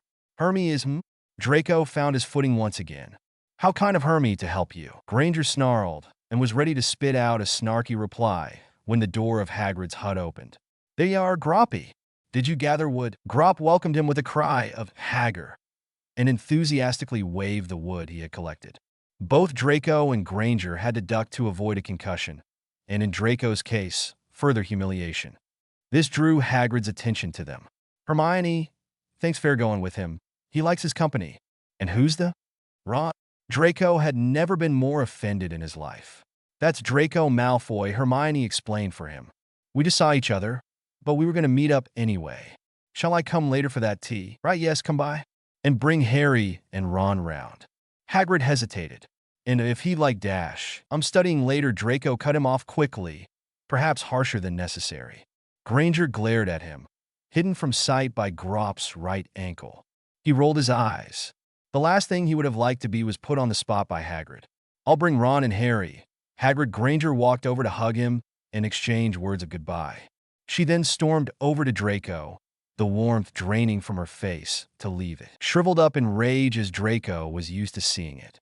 Finally, a sense of normality. She threw a glance over her shoulder to check if Hagrid was already busy with Grop. Then, she grabbed Draco by the sleeve and pulled him away, forcing him into a brisk walk up the lawn. While he did not mind being manhandled, as long as it got him away from the threat of being punched by a tree, Draco would very much mind if he were to face plant into the mud once. "Again, I can walk on my own, thanks. Right where you shouldn't be, apparently. Since when do you own the forest?" "It's called the Forbidden Forest," Granger reminded him with a derisive smile. "And what was the head girl doing inside?" Draco raised an eyebrow. "None of your business," she closed the discussion. Draco noticed she wasn't leading him towards the castle. "Are we going to practice now?" he asked, then berated himself when she eyed him in exasperation. He had to agree that it was a stupid question. Unless she was abducting him with intentions to sacrifice him to some unknown Muggle god. Apparently, that was a popular Muggle tradition. They ended up near the Whomping Willow. Draco wondered whether the Muggle gods accepted bloodied, beaten-up sacrifices. Granger turned to face him, and he prayed to Salazar he wasn't about to find out. "Let's go with the basics of human transfiguration today," she said, her voice unexpectedly calm. "Your suck-up performance in class proved you can understand the matter if you put your mind to it. If you know the basics, that's going to be easier." Granger's form of revenge was a thoroughly planned-out lesson, down to every pause she made to allow him to ask questions.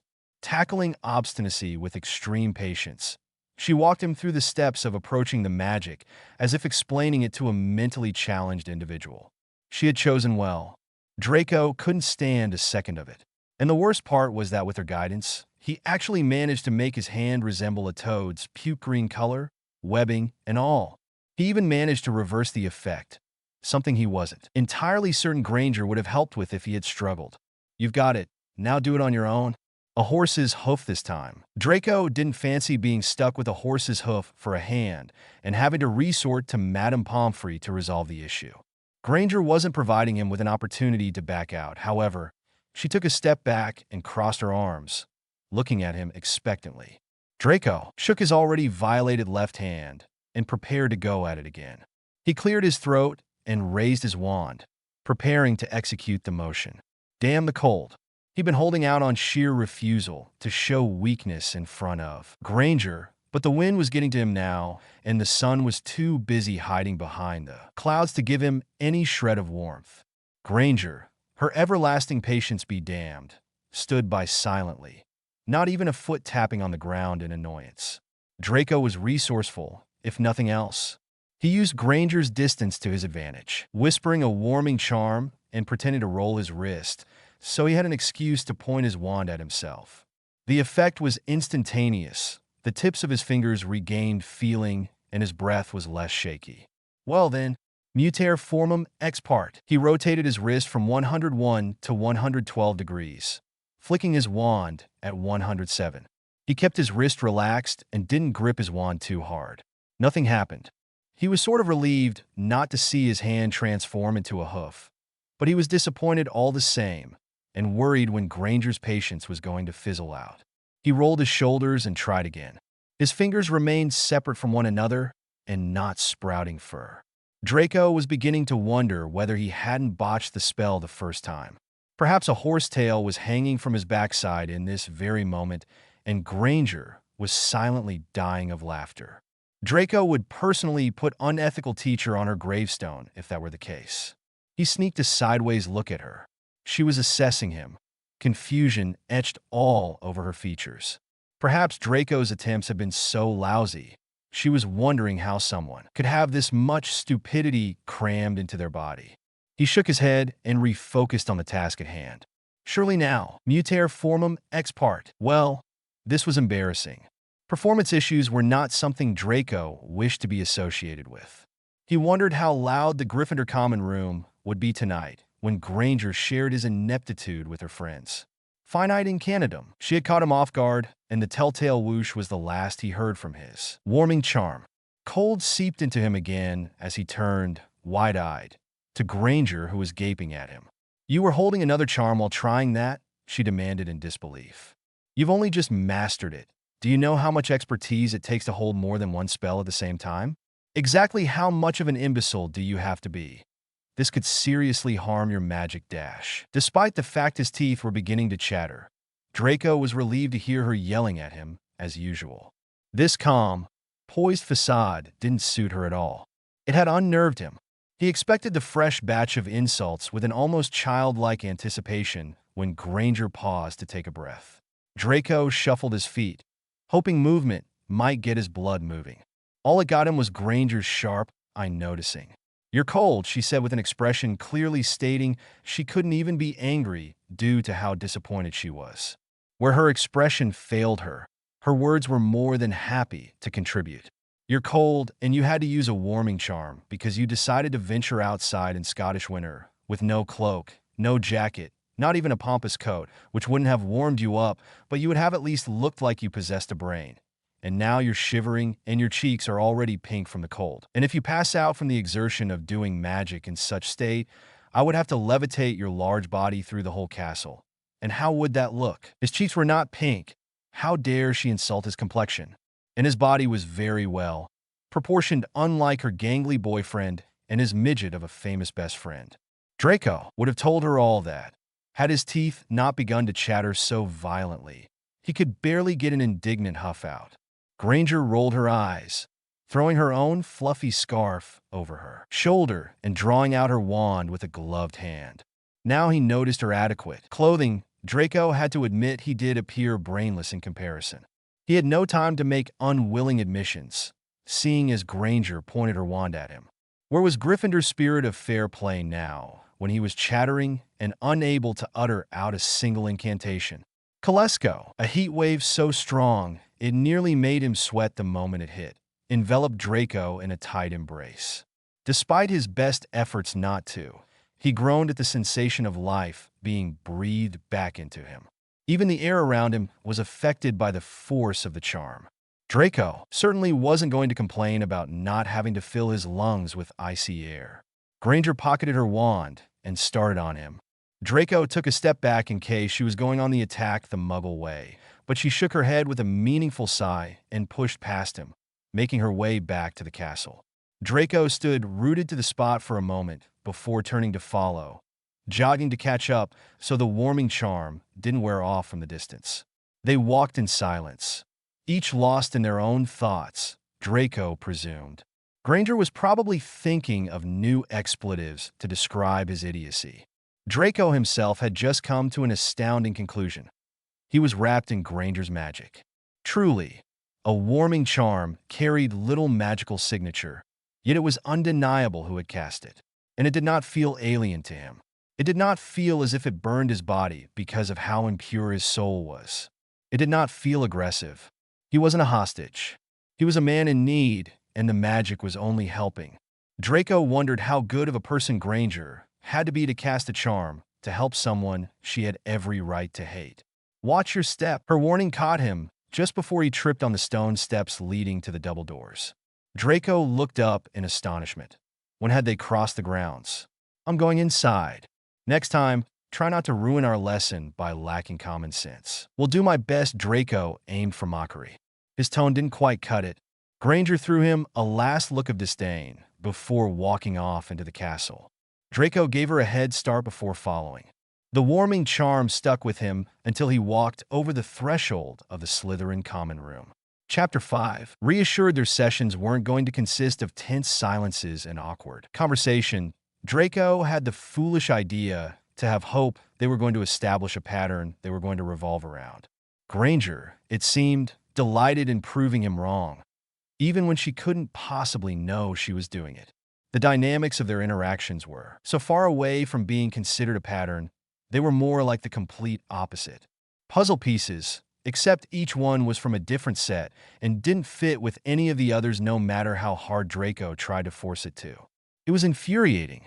Their very next potion session, for example, Granger was using the same strategy as with Transfiguration, except she was the student now, and that meant question after question after question.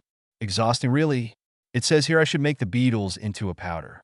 I've seen you crush them with your knife before placing them in the mortar. Why? So the excess juice doesn't dull the powder's magical properties. With a nod, Granger executed this step and moved on to the next one, her index finger twitching to follow the instructions in the book. Draco didn't say anything, but Granger made sure to do the talking for him as well. Now I have to stir before adding the snake scales, but it doesn't say in which direction, nor how many stirs it needs. She aggressively listed the pages forward, then back. Draco never would have believed Granger capable of violating a book, yet there she was, huffing and puffing away. He was tempted to let her struggle for a while longer. Clockwise, however many stirs it takes for the powder to fully dissolve. He had no wish to spend the whole night there. Granger hurried to complete the task, ever eager to be as quick as possible. She seemed to remember his comment from last time. However, considering she slowed down the stirring motions and took her time until the powder really was dissolved. Should I throw them in scale by scale, or the whole amount together? Together, Draco couldn't keep the hint of annoyance from his voice. Did she have nothing better to do than lounging around in an empty classroom, peeling scales away from one, another to throw them in the cauldron? He should leave her to it and come back to check the results in the morning. Should I stir it again before adding the manicore talons? Once or twice. Once or twice. Once or twice, Draco nodded. No, which one? Granger turned to him with an irritated look.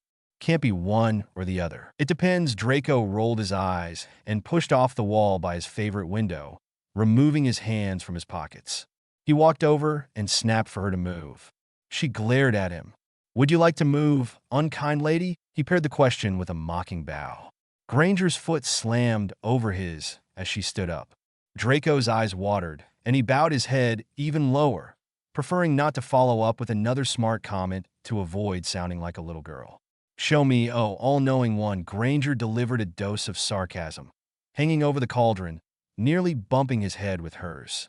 You stir it once, Draco demonstrated while subtly clearing his throat. He'd managed the timbre of a house elf with a cold. Then, if the color looks a bit dull, you give it another stir. The potion's toad green sparked into a brighter shade, that of a fresh pickled toad. Draco's lip curled, and he got up from the seat in one fluid motion which allowed him to see Granger's ponytail in the process of frizzing up with another bout of annoyance. Draco smirked as she snapped her head up to communicate the aforementioned feeling with a fierce gaze. Feel free to thank me for fixing your potion. Feel free to move so I can finish it. Dig into that impressive vocabulary of yours. The word you're looking for starts with P. Primitive, pompous, prick. The energy, the power, the determination. If insulting Draco was an art, Granger was the Mozart of it. Since you asked so nicely, she pushed past him to sit and add the last ingredient, then proceeded to stir, punishing the potion instead of him. Draco thought it wise to refrain from commenting, lest he found himself doused with her concoction. In the end, he had the last word, and he couldn't bring himself to lie. Only halfway. It's better than last time. A lot. But he wasn't going to tell her that. Evanesco, Granger said at once. Glad to hear it. Are we doing Transfiguration this week? You're offering me to slack off. Draco blinked. Better than to have you there distracted, she rolled her eyes. Besides, you're favorites to win. Wouldn't want to miss the celebrations, would you? Oh, she meant Quidditch. Draco had forgotten Slytherin was set to play Ravenclaw this Saturday. Slytherins know how to balance between a good party and our studies, he puffed out his chest. See you Sunday. As it turned out, Slytherin did not, in fact, win. Draco was tempted to accept Theo's offer for a consolation drink in Hogsmeade and render himself incapable of meeting Granger the next morning. Then, he remembered she couldn't be less interested in Quidditch, and thus was liable to skip the gloating. Actually, I might pass on a little trip after all. He narrowed his eyes briefly at Theo and Daphne's joined hands underneath the table. Oh, come on, Theo bumped his shoulder, leaning close to whisper to him. Pansy's going to be drooling all over Captain Valet, and Daph is bringing her sister. He wiggled his eyebrows, nodding a bit further down the table where a girl with blonde hair and dark eyes sat with her friends. Draco inclined his head. Con on. Theo let go of his new girlfriend's hand to clap him on the back. With some luck, you'll be in search of your own nook of exploration tonight. Draco smirked back at his friend. He had teased him endlessly about that night. Fine, he heaved a dramatic sigh, but smiled genuinely when Theo promptly turned to inform the others. Draco returned his eyes to his plate and finished the last few bites of roast left inside. He then reached for the chocolate pudding. His eyes slid up and met Granger's across the hall. She was blatantly ignoring the heated conversation between Potter and Weasley and staring at him with a variant of the usual frown on her face. There was confusion rather than frustration. She cocked her head and held his gaze a while longer until the Weasley got her attention by snapping her fingers in front of Granger's face. Oop. Wrong move. Heh. It was gratifying to see Granger fuming at anyone who wasn't him. Draco returned to his dessert with a smirk on his face. At your sickly puppy dog eyes, was his answer when Theo asked him what he was smirking at. This shut the smitten fool up, Perpetually annoyed was what Draco perceived Granger as. That, and possessing a tendency to avoid conversation when she didn't feel like working it. So, why did she have to go and ram into his assumptions like a train? Why didn't you play yesterday? Draco, a headache burning strong behind his eyes and brow sweaty with the effort of turning the back of his hand scaly, slowly lifted his eyes to convey his stance on being interrupted like that. No. Continue. Granger waved a hand as if Draco was supposed to kiss it as a sign of gratitude for allowing him to move on with the task she herself had set for him. I was just curious. You used to play. Now you don't. Brilliant deduction skills. The head of the DMLE should hand in his resignation right now. Granger could have the job in a heartbeat. It's lost its appeal, he shrugged, pointedly adjusting his stance to hint at a change of topic. The art of subtlety seemed lost to Granger. I never discovered its appeal, she said, shoving his arm to correct its angle. If burying your nose in a book is your definition of fun. That's no surprise, Draco grunted, the scales slowly blending back into his skin. At least it opens my eyes to new worlds, Granger retaliated somewhat defensively. What does chasing balls on a broom get you besides potential head injuries? Adrenaline, Draco answered, perhaps too fast. He hurried to smooth it over. Can't imagine there's much of that in a book. Depends on the book, Granger winced. A sudden, ridiculous notion pierced Draco, that he and Granger were thinking of the same thing. Their third-year care for magical creatures textbook. I have to most unwillingly, of course, agree with you here.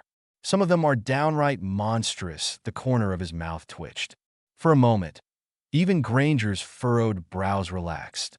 Then, she noticed him twirling his wand between his fingers, and seemed to register she was letting him take a break.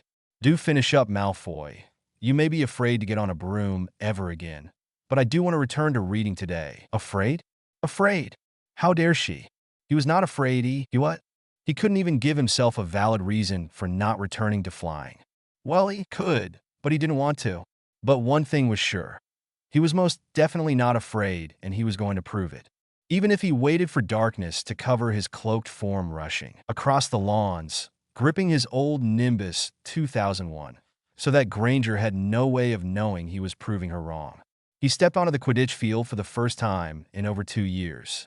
The blowing of the wind replaced the cheering of the crowd, and the rustling leaves of the nearby forest imitated the hushed conversations about placing bets on who would end up in the hospital wing.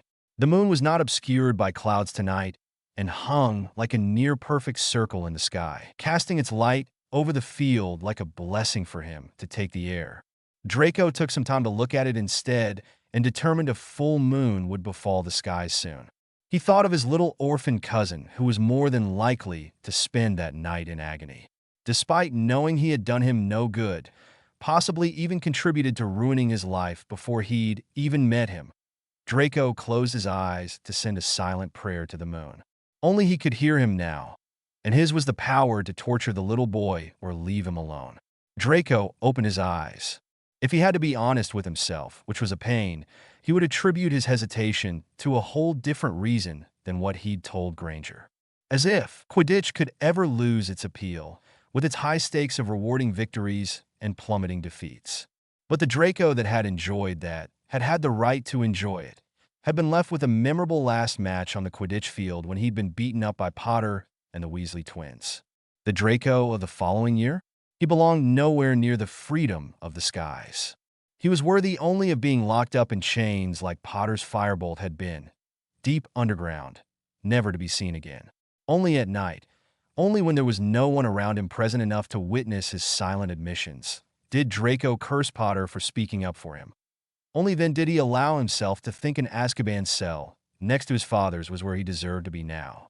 He mounted his broom with a decaying sense of hope that it may recognize the change in its rider. Perhaps it would go rogue and throw him off, letting him plunge to the ground from the heights he rose to. He gripped the handle and kicked off the ground, uncertain if he would ever meet it smoothly again. Try as he might, Draco could not find it in himself to hate the way the wind whistled in his ears until the sound muffled from the pressure. He could never despise how his cloak flapped in the air behind him and followed him in every sharp curve, in the sharp trails he left in his reach for the stars, and the steep descents he teased the grass with, holding off until the last possible moment to tilt up the handle and pull out of the dive, leaving his cloak to graze the earth. He didn't feel the cold seep through his clothes. He didn't feel anything this high up, not even the haunting feelings that plagued him down on earth. He claimed the skies, and as he glimpsed his namesake shimmering in the inky canopy overhead, he reasoned that perhaps, instead of withholding from it as a punishment, flying was his one escape, one speck of consolation he was allowed. Eventually, he decided he had long since outgrown the Quidditch field and took his trusted companion, who had still not thrown him off, to a speedy race with the winds towards the castle. He circled the many towers adorning Hogwarts, flashing in and out of sight of the windows that were still lit. He wondered whether it was teachers that were still awake and whether they might think him mad if they recognized him. Would he be reported to McGonagall? What could the old bat do then? Draco felt invincible in his charge of the night, ecstatic at his newfound freedom. Coming to terms with the fact he still had classes in the morning, Draco threw himself into a last loop and finished off by pausing in midair to appreciate the lake's magical glint in the moonlight. He glanced down in an attempt to see his own dormitory window. Maybe he could spook Theo by knocking, when his eyes fell upon a yellow spot in the otherwise gray darkness of the castle. A silhouette was clearly visible against the light inside the room. One couldn't really tell from this distance, but Draco could bet his family vault of cursed gold that it was curled up and holding a book. He smiled and allowed himself another spin over the lake. He was not the only one discovering a new world tonight. Chapter 6. With 2 matches of the Quidditch season already behind them, the term was sizzling out in rapid approach of the holidays. A week before he was due to return home for Christmas, Draco received a letter from his mother informing him they were about to have guests over on Christmas Eve. Just a couple of old family friends to liven up the place. He remembered last year all too well, how his mother had had to adjust to inhabiting the large manor all by herself. Lucius may not have been Father of the Year, but he was a bloody good husband, and it was clear she missed him a lot. Yet another reason Draco cursed the man's name. He could have at least had the decency to ensure his wife wouldn't miss him after buying himself a one-way ticket to Azkaban. He hadn't. So now Draco had no choice but to accept his mother's way of filling the gap. He scanned the Slytherin table, zeroing in on the likely suspects that would grace Malfoy Manor with their presence for Christmas. Parkinson, of course, Goyle, Crabbe's parents, he thought bitterly, Mrs. Zabini, although her son Blaise hadn't returned to Hogwarts, and the Greengrass family, considering his mother and Lucretia Greengrass had remained good friends throughout the years. His mother's idea of a couple of friends meant cramming the manor's exquisite renovated drawing room full to bursting. Perhaps the Warringtons and the Puseys would also get invites. Draco glanced at Theo, who had progressively been getting more sullen the closer the holidays crept. Draco could understand his hesitancy towards going home to an empty manor following his own father's imprisonment, or remaining in a castle while all his friends slinked off to a joint celebration.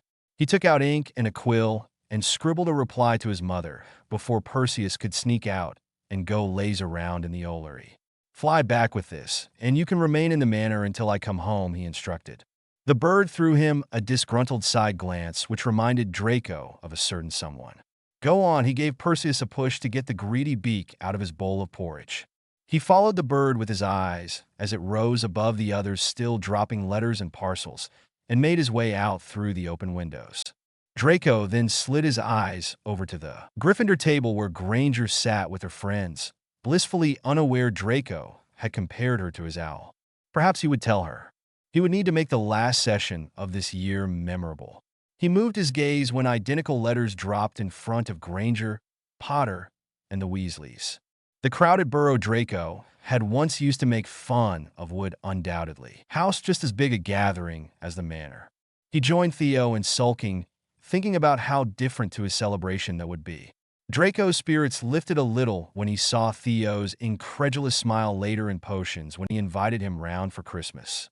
"The others are coming for Christmas Eve, but you can hang around until we come back here. You sure I wouldn't impose on you and your mother?" Theo asked uncertainly. "Oh, yes, not. It's going to be a real struggle having to walk past one another in those narrow corridors. And you'll have to share a room with the house elf. We simply have nowhere to make up a bed for you." Theo grinned and turned to his potion. Draco was fairly certain and grateful for it, that his friend was hiding a grateful smile, which was good because he didn't fancy being profusely thanked for everyone to hear. He bent over his own cauldron to add a few extra stirs now that it had rested a couple of minutes. He heard a frustrated huff and looked up to see Granger throwing him snide looks over her shoulder. She consulted her textbook, looked back at him, and shook her head in disapproval. Draco immensely enjoyed pointing out her disheveled appearance to Theo and Daphne, who shared a quiet laugh and congratulated him when Slughorn praised his work once again. "Just how do you do it?" Granger demanded with a decidedly overly dramatic gesture of throwing her hands up, even by Draco's standards. To her credit, though, she had managed to refrain from an outburst for 5 whole minutes. Draco pretended to be very interested in the cuff of his robes, wondering why he'd even opened his mouth to give advice. The textbook mentions nothing about plucking off the fanged bee's stinger before adding it. Granger continued with her usual once-over of the whole page to make sure she was missing nothing. Why would you even think to do so? And the next step mentions nothing about turning up the heat. Where did you come up with that? Are you actually helping me here? Draco had had enough of being second-guessed because of a stupid book. He strode over, noticing a definite note of wariness in her eyes. He made sure to slow his steps in the last moment, pausing just close enough to reach over and snap her potions book closed before she had gathered her wits. "Hey!" she exclaimed, but it was too late. Draco had grabbed the book and held it out of reach even when she got to her feet. Granger placed her hands on her hips and fixed him with a McGonagall-worthy glare. "Give me my book." Funny how most people need oxygen to survive, and you need a dead tree with ink on it, he deadpanned. Granger did not seem amused in the least. Draco rolled his eyes. "The potion is a live being, Granger, and you don't need a manual to communicate with it. It's quite literate and does very well in speaking up for itself, as long as there is someone who listens." She was staring at him like he'd grown a second head. "Well, all right, he might have overdone it. Just a wee bit. Look at the state of the potion now." He pointed at the cauldron, reining in the volume of his voice. "See how it's barely even simmering? What do you think is going to happen if you dump the scorpion milk inside it? It's going to get to the bottom and remain there until it dissolves, which is going to take much longer at such low heat. Turning up the heat would allow it to dissolve nearly momentarily. And this potion is designed for human use. Removing the fanged bee's stinger resolves the potential side effects the potion has because of that poison stored inside. The author clearly thinks it enhances the potion's efficacy. He is clearly stupid." Something had changed in her gaze, and it made Draco uncomfortable. She was looking at him with a mix of disbelief and awe plainly on her face. He tried to put a definitive ending to his monologue. Relying entirely on instructions someone else wrote is the wrong way to go about brewing a potion. You have to pay attention to how it reacts to your abilities in your own cauldron. Master that, and you've mastered the whole subject. He was fiddling with the edge of her book in his hands and reached over to place it back on the desk beside them. He doubted Granger would tolerate the covering being peeled off. She paid no attention to having back what she'd jumped up to retrieve in the first place. Her hands were slack against her hips now, her lips slightly parted. She inclined her head, ever so slightly narrowing her eyes. Draco felt examined, entirely too thoroughly so. "It really is obvious Snape taught you," she murmured, so quietly, Draco wasn't certain it was even meant for his ears. "And he taught you well?" It was definitely not for him to hear. Granger would eat her words before she indulged him with a compliment, which was all right because he would cut off his ears before admitting he'd heard her. They seemed to make the simultaneous decision to pretend the last 5 minutes never happened. Granger sat back down and got to work, while Draco backed into the wall once again, leaning into the safety of the stone. Its cold touch contrasted with the sudden inexplicable heat he felt in his constricting Hogwarts robes. He looked around, trying to make sense of it. The window was closed. Yes, that must be it. He reached up to open it, prepared to justify his actions with the potion fumes swirling around the room. Granger did not question him. Draco made it a point to keep from distributing potentially hazardous advice for the remainder of the session. Despite the fact Draco had assured his mother time and time again she did not need to come see him off and welcome him back from the train, Narcissa Malfoy stood proudly at the platform with the other parents, valiantly ignoring the looks and whispers. Draco, who was lined up to the door already, motioned at Theo to hurry up with his goodbyes with Daphne. The train finally screeched down to a halt, and the doors opened, kick-starting the usual jostling and scrambling down onto platform 9 3/4. Draco's robes bore the marks of 3 different pairs of footsteps before he managed to reach his mother. He murmured a Scourgify and went in for a hug which lasted longer than the ones they'd shared on this platform throughout the years. "I missed you, darling," his mother whispered in his ear, and her eyes traveled up and down, inspecting him closely. "Did you have a good term?" Draco thought about all the times he'd laughed with Theo. Then he thought about all the frowning he'd put his face through when in the company of Granger. He was certainly going to send her his monthly bills for the Wallicus Werble No Wrinkles paste when they got older. He felt a smile tug at his lips. Yes, I did." His mother seemed rather surprised, but pleased all the same. She nodded and stood up, somewhat straighter, looking over Draco's shoulder. Draco turned to follow her gaze to Theo, who appeared downright alien to him now without the human-sized attachment to his right hand and sometimes his lips. Draco waved him over. "You mentioned inviting a friend over, Draco?" his mother inquired politely. Theo approached and nodded in greeting. "Yes, mother. You know Theodore." "It's good to see you, ma'am." Theo extended a hand. Narcissa shook it with a small smile. "Of course, I remember him. It's nice to see you, Theodore. How was school?" "Quite enjoyable, but it calls for a break." "Thank you for letting me stay with you, ma'am."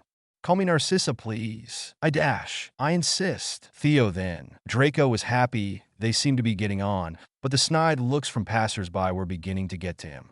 "Shall we get going?" "You promised Fimpy's biscuits were going to be waiting for us at the manor, mother. And she's been up since the crack of dawn singing to herself while making them," his mother replied.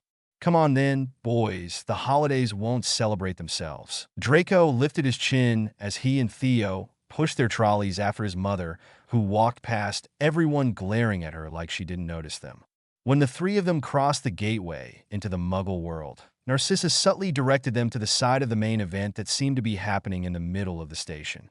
Draco only needed to throw a look in passing to recognize Weasley's ginger mop towering above most of the admirers gathered around the Golden Trio. The heroes seemed to have turned King's Cross into a makeshift fan reception venue, blatantly disregarding the statute of secrecy. Muggles were already crowding around as well. They were bound to hear something. "How kind of the Chosen One and his friends to take all the attention," his mother was saying. "I was getting tired of the same old insults. People could at least attempt to be a bit more creative." Theo laughed in that high tone of his he used for Slughorn's bland jokes when he was aiming to get on the man's good side. Draco made a mental note to tell him not to do that in front of his mother. "Well, let's use their distraction." Narcissa touched his elbow to get his attention. "You've told our guest what he needs to know to apparate?" "Yes," Mother. Draco nodded, suppressing an eye roll. She sent him a look of warning before leaving them with a "see you there." "Thanks for inviting me over." Mate Theo rushed out before following into disapparition before Draco could answer. That was fine by him. He prepared to turn on the spot and disappear as well, but just before he did, his eyes locked in on a strange sight. A couple of people shifted in the now large crowd surrounding Potter. This revealed the centerpieces of the exhibition. Granger was perfectly visible to Draco, standing at a relative distance from the 2 boys who were thoroughly enjoying shaking hands with everyone. Over the heads of admirers and war heroes, Draco's eyes met Granger's. The languid boredom on her face was marred by an instant frown, if softer than usual. Her head inclined. There was something questioning in her eyes, deliberating him the same way he was, analyzing her. Why did she look so uncomfortable to bask in her? If he must admit it, well, deserved glory? Draco lifted an eyebrow. Granger gave him an eye roll, her irritation spiking even from afar. Before Draco could try other means of provocation to see if he could get a reaction, Granger's hand was squeezed by Weasley. She corrected her slouching stance at once, and it was visible in the rolling of her shoulders how she was steeling herself. Before she turned her attention to the well-wishers, Granger's eyes flitted back to him for a fraction of a second. She gave him the tiniest nod. She did not wait to see if he would reciprocate. That bizarre interaction kicked off an eventful holiday week for Draco. He got to see for himself his mother was not despairing over the fact that she was alone and was keeping the manor in very good shape. He also had the company of Theo for when the prying tendencies of his mother threatened to overwhelm his patience levels. He finally had someone to fly across the yard with and play chess. He could tour the entire manor under the pretext of showing it to his friend, while actually venturing inside rooms he hadn't had the courage or permission for before. Like his father's study, which he and Theo exited with a spring in their step and pockets laden with cigars. They sneaked out one evening to try them and were disgusted by the smell. Draco didn't much care for seeing the manor any fuller than that, but he did brave through a dinner for his mother's sake. It was worth watching Theo getting chummy with Daphne and instigating a rumor about his bowel by hiding from Pansy in the restroom all evening, just to be able to see his mother smile, to hear her laugh. It was a far cry from how far she could let go, but it was a win nevertheless. The only thing he regretted was how stupidly he fell into her trap, allowing her to corner him the very next morning in the dining room while Theo was still sleeping. A really good idea to invite him, Draco. He would have been miserable all by himself in his mansion. And it certainly helped how close he seemed with the Greengrass girl. Say, she has a sister. Does she not? Apparently, his mother shared Theo's opinion on who Draco should focus his attention on. If they didn't mean so much to him, Draco would tell both of them, in no uncertain terms, to back off. As it was, however, a sixth year, Astoria. She was perfect yesterday. I noticed you weren't avoiding her like you were Miss Parkinson. That was because Miss Parkinson was chasing him like a hungry lion would chase a gazelle, while Astoria Greengrass had issued a polite greeting at the beginning of the evening, then few words of farewell at the end. We barely know each other, he said truthfully. I'm sure Theo would be more than happy to provide you with opportunities to get to know one another. His mother's tone bordered on admonishing. Perhaps the four of you could go for an outing. I'm worried about the soundness of your logic, Mother. Draco laughed drily. It would be mortifying to be out with those two lovebirds. He said it with pointed disgust, but his mother waved him off. Logic. You can look for that in class. I'm talking about something much more dash. But Draco didn't hear her because he'd had such a bright idea. He had to blink off the light that had went off in his brain. Logic, really? How hadn't he thought of it?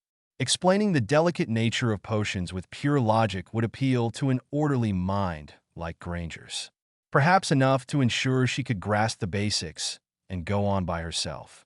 Draco could jump for joy at his revelation and was already looking forward to seeing Granger's face when he told her he worked out how to be a better teacher than her. Really, could these holidays drag by a bit faster? Chapter 7. Chapter notes. Took me a bit longer to put this one together, but I'm back at it.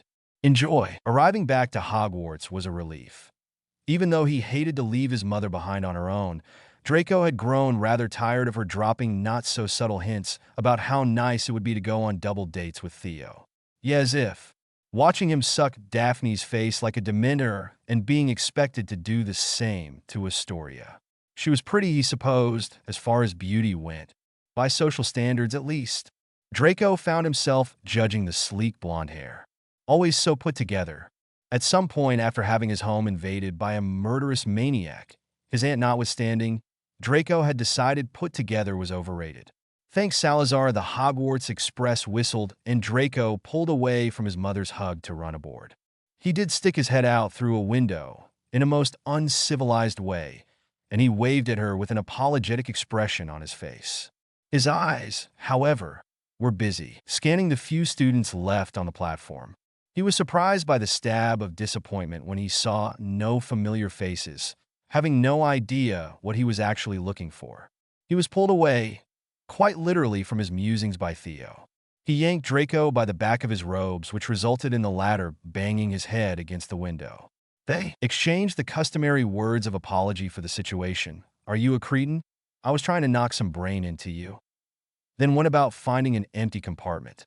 Daphne and Astoria were going to join them later, thankfully, since they were busy catching up with some friends. Pansy was away on the prefect duties Draco was ignoring, which gave the two boys enough time to stretch out on the seats opposite one another and comment on the Chudley Cannon's pathetic loss against the Carnlock Catapults, play chess, pelt each other with gobstones, and pass the small snitch from the domestic Quidditch kit Theo had bought Draco for Christmas. A near miss of Draco's had them closing the window to avoid having to jump out of the train chasing after the golden ball. You've still got it in you, Theo said, settling back into a half-lying position over the seats. Why are you not back on the team? Dunno, Draco shrugged. Not feeling it? Theo shook his head at the horrid attempt at a lie, but took the hint to leave it. I don't see myself going after Quidditch as a career, Draco continued casually. Have you thought about what you're doing after the NEWTS? Whatever it is, I'm pursuing it abroad. This time, it was Draco who felt he shouldn't pry further. There was no need, really. Theo could barely stand being alone in his manor for a couple days, let alone live there with no prospect of making it out. It was a wonder he still hadn't sold it. He was looking for an easy way out of the suddenly treacherous path they'd taken their conversation onto. He was saved by the door sliding open. Why am I not surprised? Both boys jumped up as if burnt. Granger's lips twitched downward. Draco was suddenly very aware of how crumpled his shirt looked and how his shoes had smeared dirt all over the window seat. He tried to rectify the latter inconspicuously with magic as he sat up. Granger's unimpressed look told him he had been as inconspicuous as a blast-ended screw-it. Theo had sat up straighter as well, eyeing Granger somewhat warily. She turned to face him with a surprisingly neutral expression. Not Granger. Malfoy. Wow. Was he supposed to be flattered at the amount of vitriol she injected into her voice when she spoke to him? Granger, he decided to not be the bigger person. His scowl rivaled hers. You do know you're supposed to be patrolling the corridors, don't you? Even Parkinson's doing it. If she's already doing it, I'm sure she doesn't need me. She's scary enough. Draco waved a hand, letting the snitch flutter over to Theo.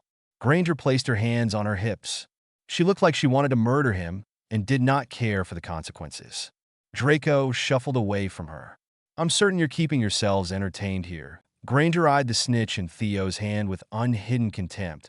But you can't waive your prefect duties when you don't feel like doing them, Malfoy. Pansy's doing enough for the both of us. Draco shot her a lazy smile he knew would irritate her even more. There. Wasn't it dangerous for a vein to be pulsing this hard? Granger's temple looked ready to burst. You wouldn't want two biased Slytherins prowling the train and docking points before the year has even started, would you? This was apparently the wrong thing to say. Big news. Because Granger's frustrated huff actually sounded more like a growl. Theo, in a moment of pure lack of brain activity, if anyone were to ask Draco, chose to pass him the snitch right under her nose. Granger whipped out her wand in a flash and tried summoning it.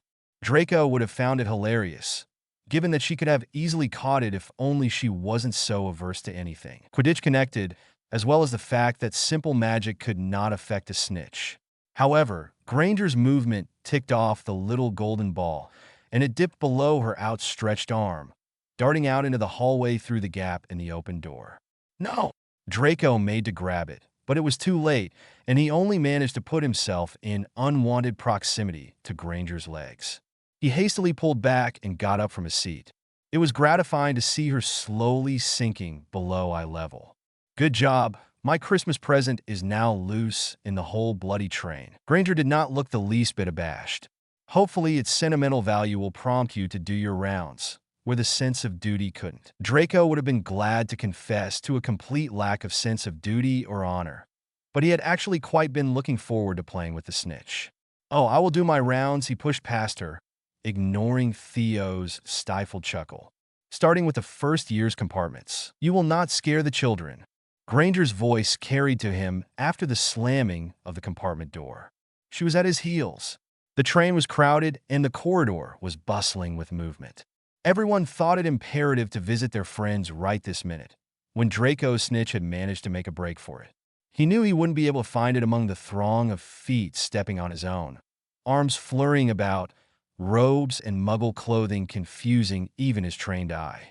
He should hang back for as long as possible while the train emptied, and hope to find the runaway snitch before it threw itself out of a window and tasted complete freedom.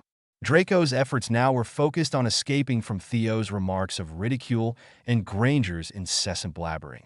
While the former had remained in the compartment, the latter was quite literally hunting him down. Watch it with the smaller students. Not everyone is as horribly tall as you. Their dwarf height will be the least of their problems when I find my snitch in their compartments. You can find your stupid snitch later.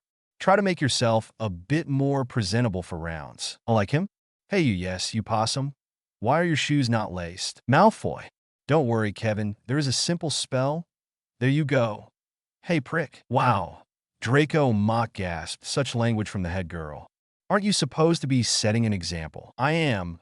I am currently undertaking the enormous task of drilling some sense of responsibility into the world's thickest head. Oh, I have no desire to steal Potter's title from him. Draco didn't think him tripping over his own feet and face-planting into the door of a compartment filled with giggling Slytherin girls was an accident. Granger couldn't care to investigate the situation. Don't you have someone else to patrol with? Draco spat at her after he had pulled away from the glass and wiped the saliva he'd left there. One of the girls blew him a kiss before rejoining her friends in their high-pitched intakes of breath.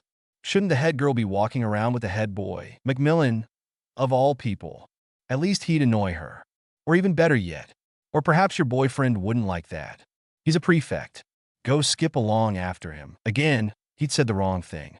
Granger made it clear by shoving past him with surprising strength and maneuvering between everyone else, soon disappearing from view.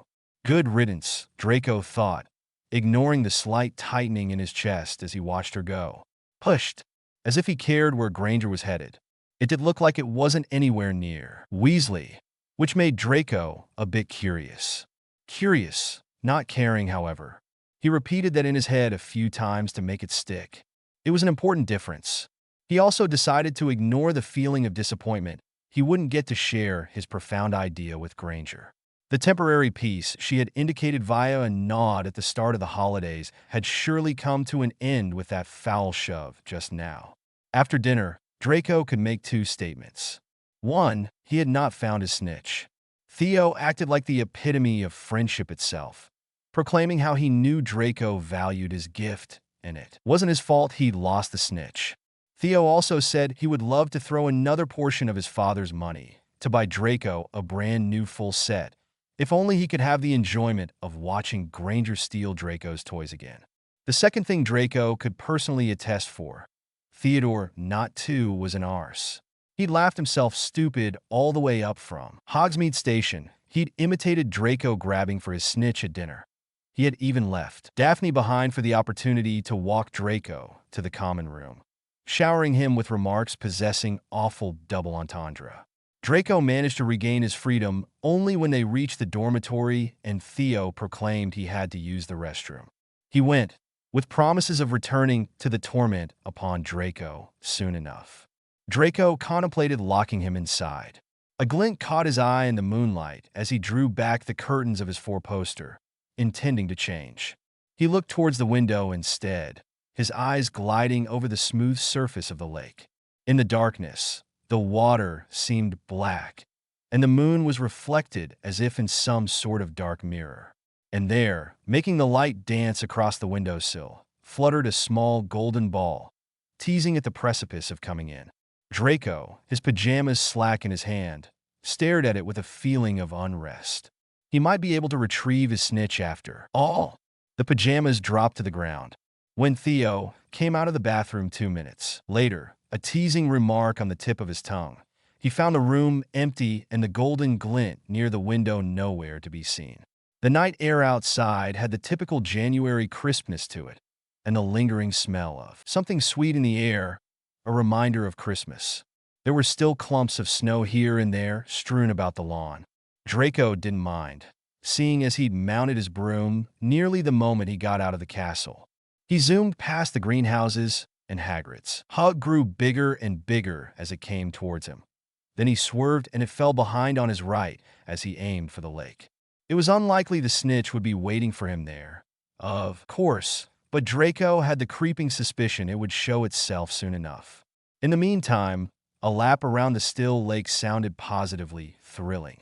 Draco did one, then another, then shot right across the lake, dipping so low his toes nearly skimmed the water's surface. He abstained from doing so, not too keen on rousing the giant squid and having it gulp the snitch by accident. Knowing the giant bugger, it would be the complete opposite of an accident.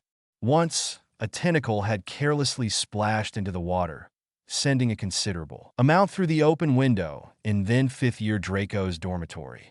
Zabini had tried hexing the thing, The tentacle had reappeared a couple hours later and somehow managed to soak Zabini's bed. Now, however, the giant bugger was seemingly not planning on making an appearance. The minuscule bugger, such as the snitch was, had disappeared from sight altogether. Draco swiveled his head this way and that, keeping an eye out for the telltale shimmer of wings. No luck so far. He decided to seek fortune elsewhere and jerked his broom around to point it back towards the castle. Perhaps it had disappeared on the other side.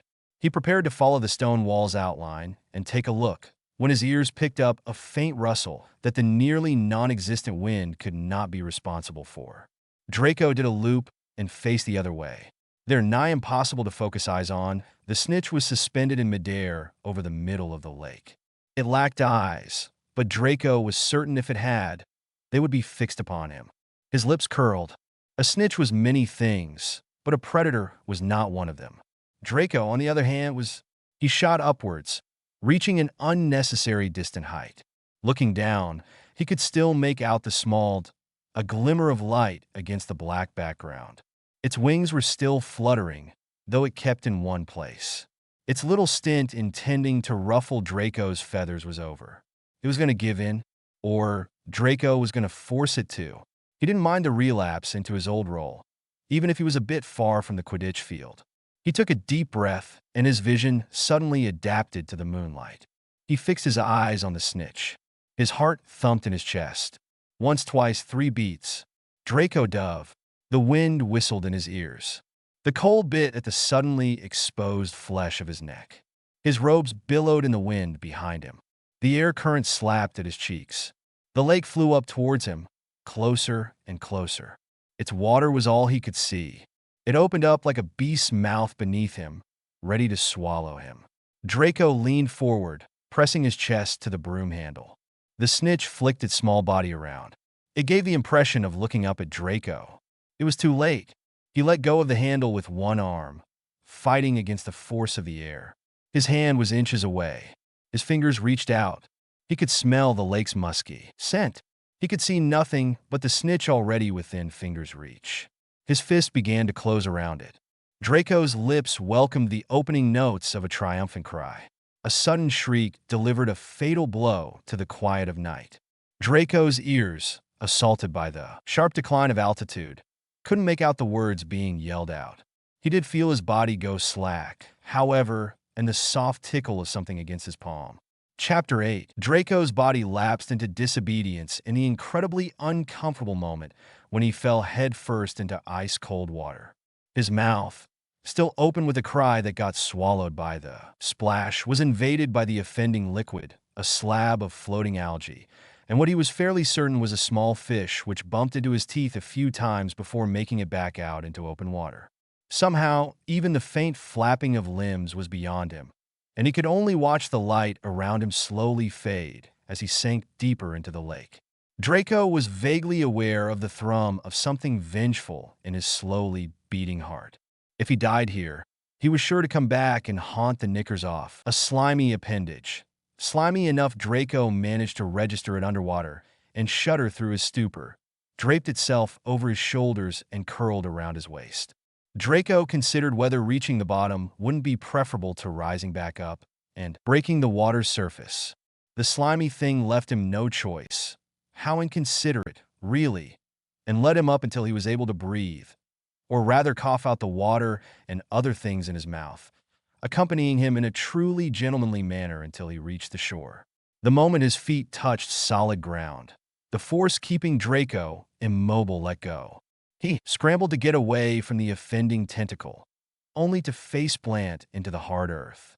He raised his head, spitting out more slick lake leaves and some dirt, and saw another tentacle rising out the water with his sodden broom clasped in its sucking hold. The broom landed next to him, gently. Draco still threw the thing a dirty look it could not see, for it was hiding its head beneath the water. The next moment, however, it didn't matter because the minimal break he'd managed to get was interrupted. "Are you absolutely barking mad? You could have drowned Dash." Draco found he would much rather return to the depths of the lake, which did press on his eardrums, but did not violate them in any way. "I would have been absolutely fine," he grumbled, getting up and throwing his sticky hair away from his face. Had you not arresto momentum me into the bloody lake? You were headed there yourself, and you could have broken your neck landing like that. I was on a broom and about to pull up dash. Draco's teeth betrayed him, breaking out into a chatter in the middle of his sentence. He realized, belatedly and to his enormous discontent, that he was once again reduced to a shivering mess in front of Granger. She flicked her wand almost lazily this time. Draco couldn't decide whether to look scandalized or grateful for the warming charm. He settled on sour. Because what gave her the right? What were you doing enacting your crazy tricks above the lake of all places? She questioned, pocketing her wand. As luck would have it, correcting your mistake, Draco huffed. He pleasantly noted she had added a drying charm. I was about to catch the dash, but Granger was already staring at his hand. Draco looked down and saw gold peeking out from his tightly closed fist. He opened it, and the snitch, looking a bit ruffled but otherwise okay, flapped its little wings to stay airborne over his palm. Draco smiled.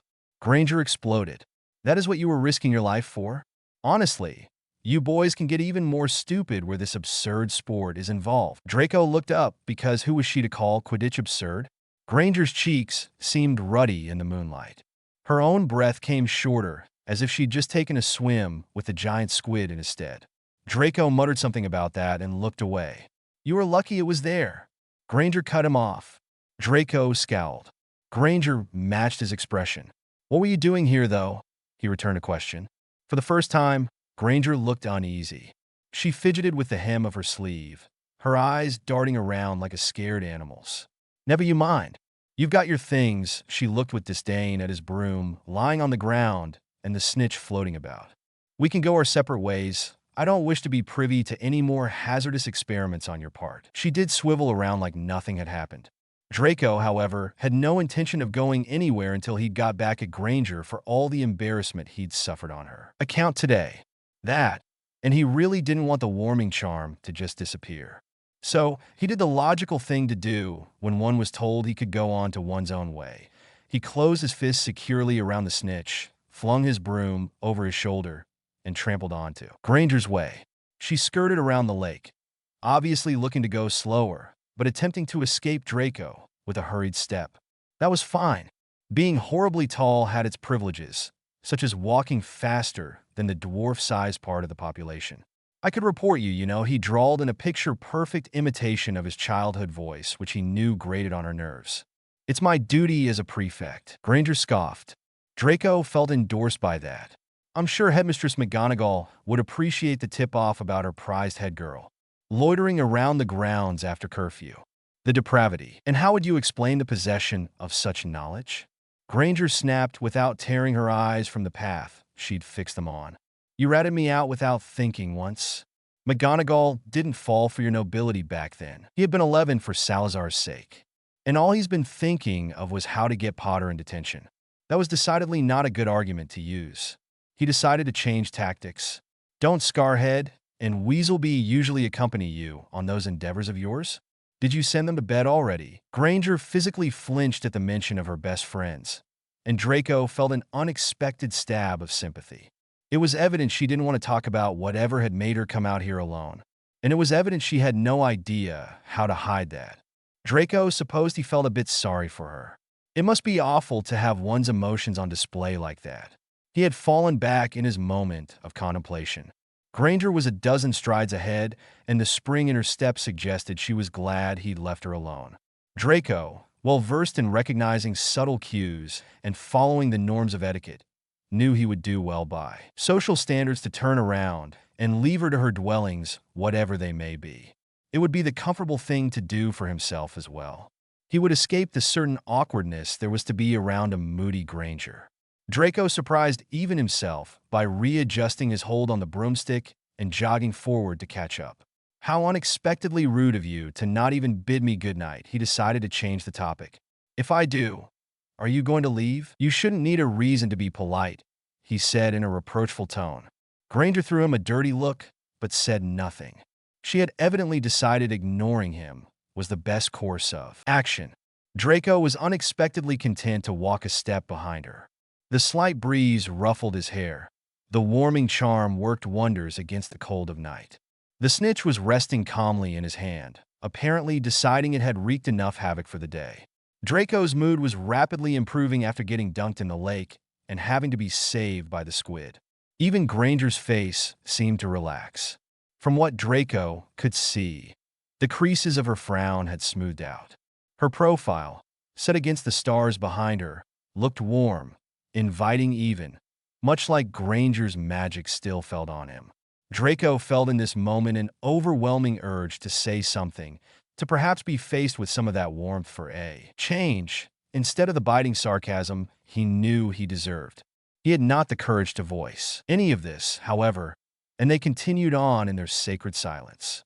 Draco felt somehow more at ease, though, and the walk appeared to him as nice as flying across the grounds would have been. They made a full circle around the lake before Granger, with a small sigh that did not alter her otherwise neutral demeanor, took off her cloak and set it down on the ground. She sat down wordlessly, neither inviting him to stay nor expecting him to listen if she told him to go. Draco looked at the empty space beside her. The grass still glistened with droplets of the lake water he had been dripping when he'd made it out. Granger's eyes followed his gaze, and a twitch at the corner of her mouth hinted at a smile. It did not bloom, but Draco was encouraged by it all the same. He made her sit on her left, not bothering to take off his cloak. Granger did not comment on his carelessness. In fact, the silence between them persisted, and the only sounds were the occasional howling of the wind and the call of one creature or another in the forbidden forest. Draco felt strangely unwilling to break the peaceful moment, lest they circled back to their usual meaning of communication, namely bickering. He had the wish, all of a sudden, to be a cause for another Granger near smile, instead of making her frown. "Were you really going to be able to pull out of the dive?" Granger asked out of the blue. "I wouldn't be stupid enough to dive in the first place, otherwise," Draco replied slightly defensively. For some reason, it was imperative she understand he was not an imbecile. Not a complete one anyway. Suppose you wouldn't. It was still madness to come out chasing after a snitch. "It was a gift," Draco countered stubbornly. "Look at you being all sentimental," she snarked. He detected no real bite in her tone, though. She delivered her words with that same softness that was evident in her whole demeanor. Perhaps he should suggest their sessions take place late in the evenings. He could do with a teacher who wasn't snappy. "I don't know why you gave up on Quidditch. You're obviously still a very good player." Draco felt his face warm up and told himself it was ridiculous. Granger's even-voiced compliment shouldn't matter. What did she know of good and bad Quidditch players? "Could I get that in writing?" he found himself saying. "It would inflate your ego to bursting." "I'm afraid," was the reply, paired with another almost smile. Draco leaned back on his hands, releasing the snitch. It circled him a few times before moving over to Granger. She didn't try to bat it away, like Draco had supposed she would. Instead, she followed it with her eyes as it darted this way and that. "Did you have a nice holiday?" Granger's eyes widened a little bit before she managed to recover her straight face. Draco couldn't blame her. He doubted she didn't still hold some reserve in his presence. She definitely still expected insults. That much was clear from how she acted around him. He found himself wishing he could assure her that would never happen again. It was all right. She turned away from him at that, and Draco's stomach dropped, thinking she might get up and leave. It was okay. He had no time to feel joy or any other emotion at the fact she'd given an answer. Granger's voice trembled delicately, like a flower's petals in the wind, and it took a split second for him to find out why. Her shoulders shook noticeably even as she pulled her knees to her chest, hugging them tightly. Draco's mouth went dry as he searched for something to say. It would be insensitive to tell a crying girl he was the absolute worst choice of a person to cry in front of, wouldn't it? He cursed himself for acting stupid, while Granger released a choked sob she managed to turn into a cough. He cleared his throat, looking for something to say that might make her calm down, or anger her enough to make her forget whatever was causing her sadness. Was Molly Weasley's cooking that bad? This could go either way, really. She would either get really angry and lose her breath defending Molly Weasley, or she would recognize the horrible attempt at a joke and lecture him on how tactless he was. Both scenarios did not include her crying, so he saw it as a win-win situation. He had not counted on Granger releasing another choked sound, stifling it in the palm of her hand until turned into full-blown laughter she couldn't contain. She threw back her head, and her shoulders shuddered to the melody spilling from her lips. Her cheeks were a bit flushed, noticeable in the pale light of the moon, and her hair was following its own mind once again, escaping from the bun it was caught in.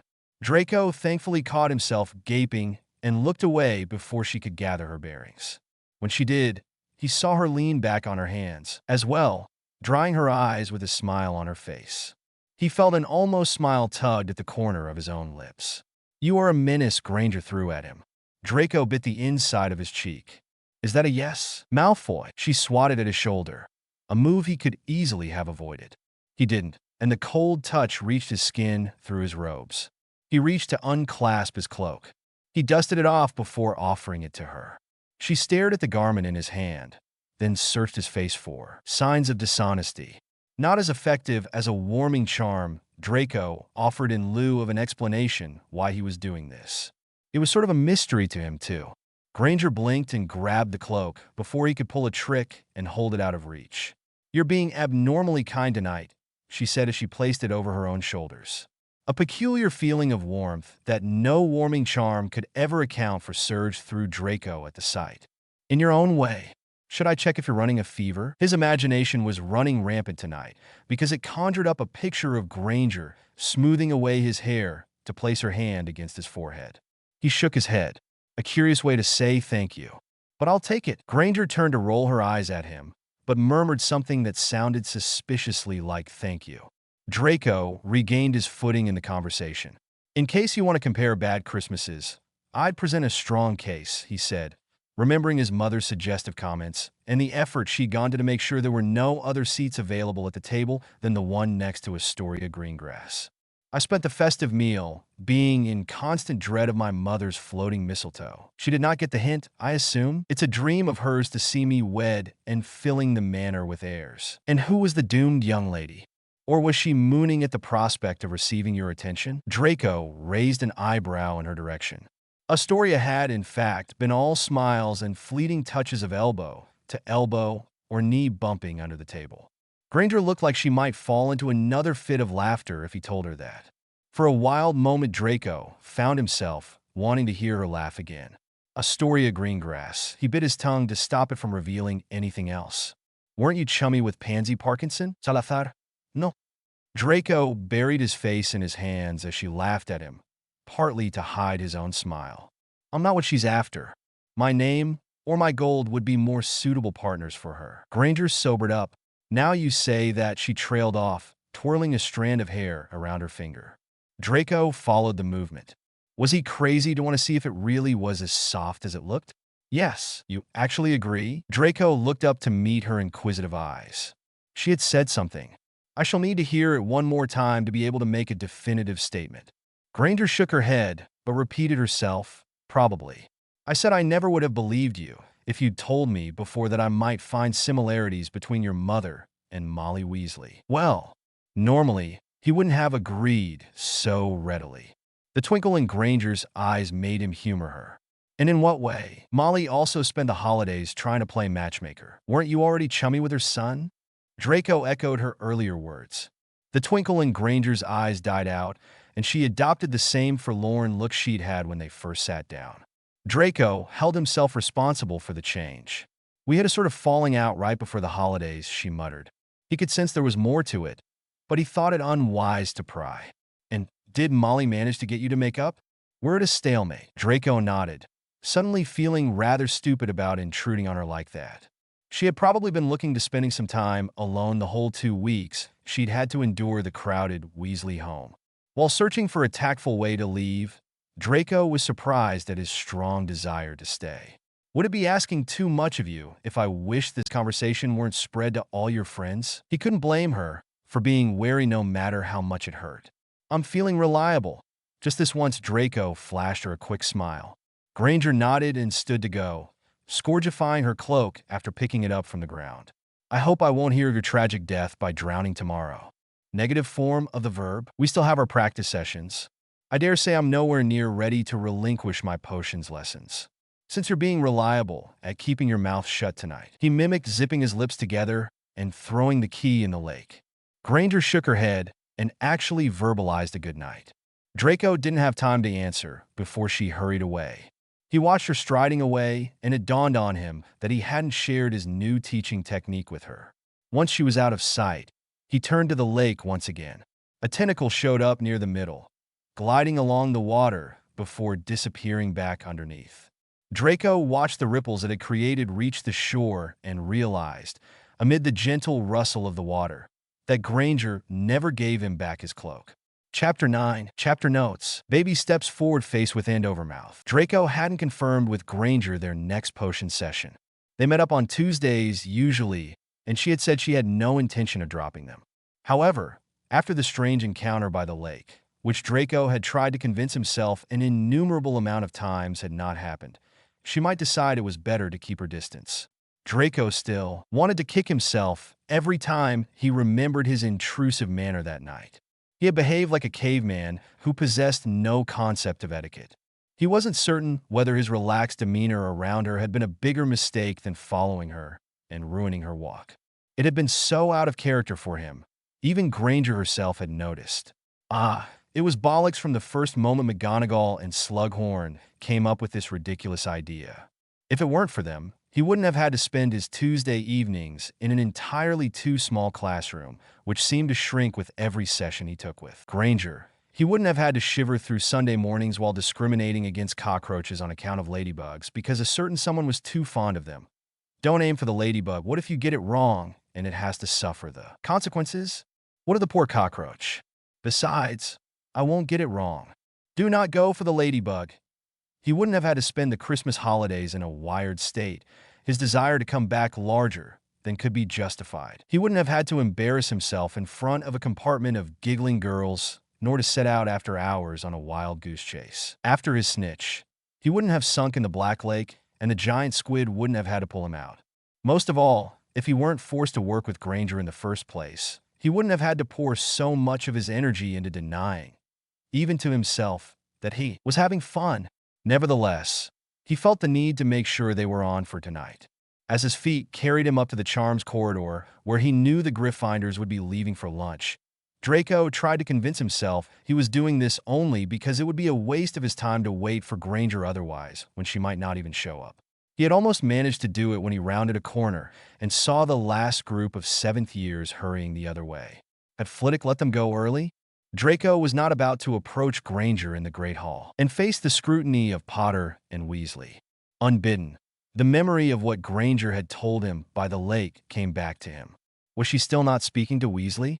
He shuffled awkwardly past the classroom door, hearing Flitwick's high-pitched voice humming to an unfamiliar melody.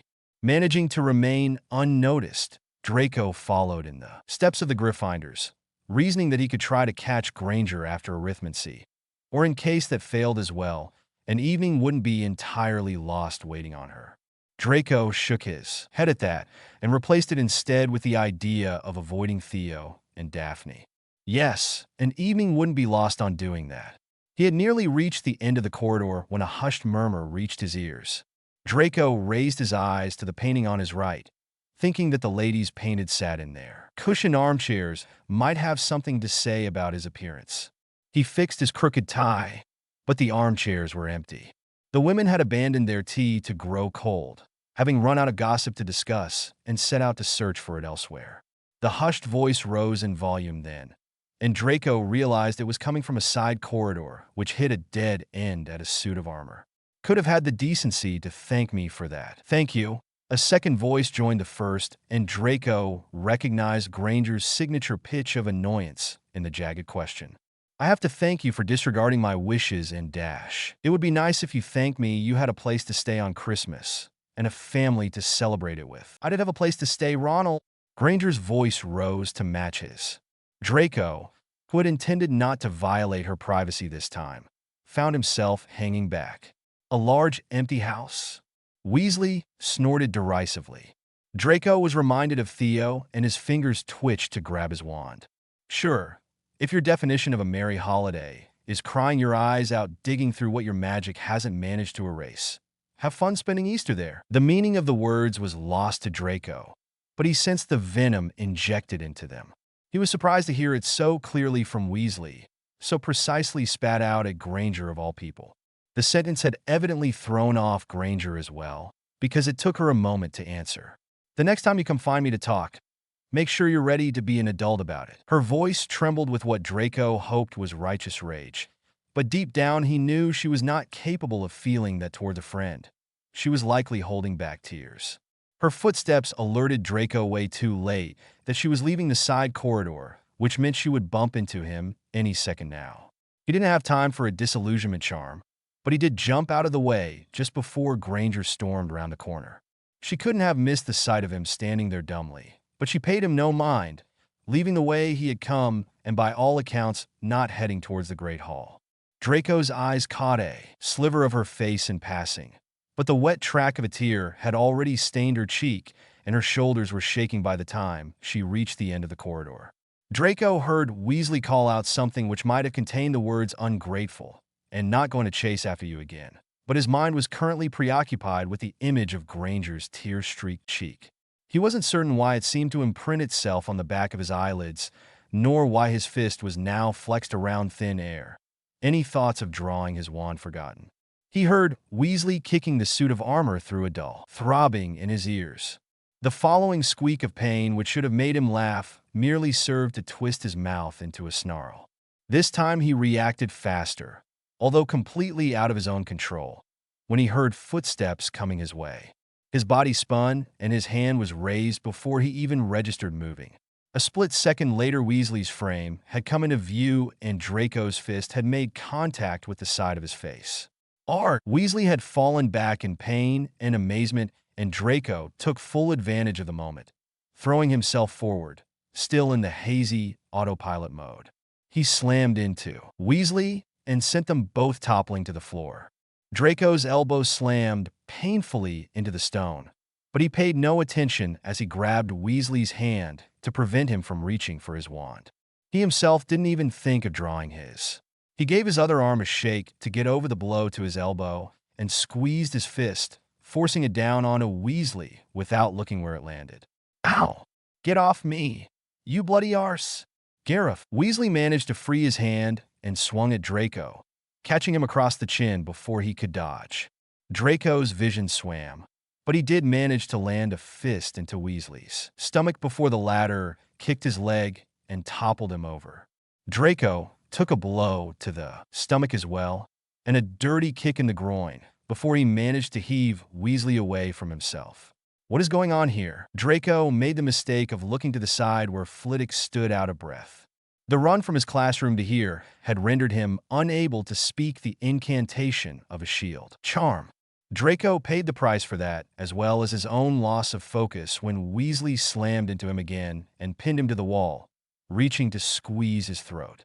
Draco tilted his head back, then dove forward, his forehead making contact with Weasley's nose. There was a sickening crack, and Draco felt the warm trickle of something thick down his forehead. "Boys!" Flitwick's voice squeaked. He managed to place a shield between them when Weasley staggered backwards, clutching his nose. Blood spurted from beneath his hands. Draco straightened up and wiped his forehead clean. He saw Flitwick's squirrel Patronus skirting round the corner. The little man himself was firing off admonishments and forming the beginning of a lecture before the rapid pace of footsteps echoed from behind the corner. "Phileas, what on earth dash?" Headmistress McGonagall stopped in her tracks as she surveyed Weasley's bleeding nose and Draco himself. He supposed he was a sight as well. There was an area on his forehead he was sure was swelling, and the knuckles of his right hand were already inching from red towards light purple. "Mr. Weasley, Mr. Malfoy, follow me to my office." McGonagall had adopted that quiet voice which betrayed she was absolutely livid.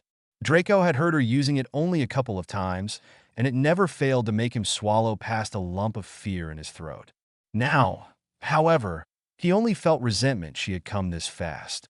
Perhaps he could have broken through Flitwick's shield and given Weasley another broken bone too. Clutch in pain. As they walked silently behind McGonagall, Draco heard his gurgling intakes of breath.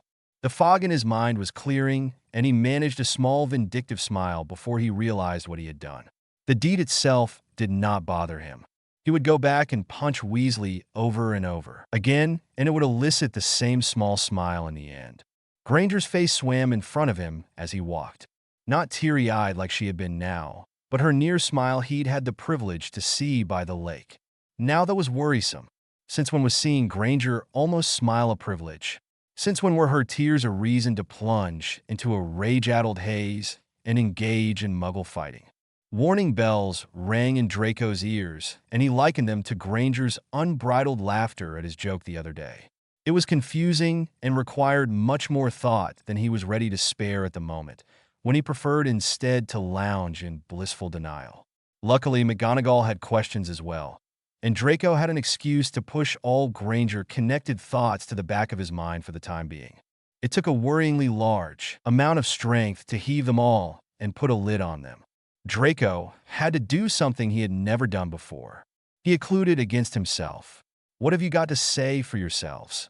McGonagall's sharp demand brought him back from the recesses of his mind. Draco assessed his surroundings. They had made it to the headmistress's office and were standing in front of the desk McGonagall was leaning on opposite them. Behind her, the wall of portraits looked down in disbelief, accusation, and disappointment. Draco's insides dropped as he saw a ton of the latter in Severus Snape's eyes. Well, Draco had expected Weasley to shoot out accusations as soon as being asked. But he was silent in the face of McGonagall's ire. Perhaps he knew she wouldn't care who hit whom first, since the fight was continued beyond the first punch. "Malfoy attacked me, Professor." Or perhaps he had simply been struggling to swallow the blood collecting in his mouth so he could speak. Draco should have known expecting common sense from Weasley would be a fruitless endeavor. "Is that true, Mr. Malfoy?" Draco nodded, not trusting himself to speak. The last thing he wanted was to be disrespectful to her. He wondered where that had come from. He didn't care about McGonagall. And what if his dead godfather was there to witness him being rude? The Severus Snape behind. McGonagall was oil on canvas. Not even a real shadow of the man who had once awakened respect in Draco. He still kept his mouth shut. 50 points from Slytherin. He nodded again. Next to him, Weasley gave an exaggerated cough. Even a house elf would be able to tell was concealing a laugh. The same goes for Gryffindor. Mr. Weasley. McGonagall turned back to him coldly.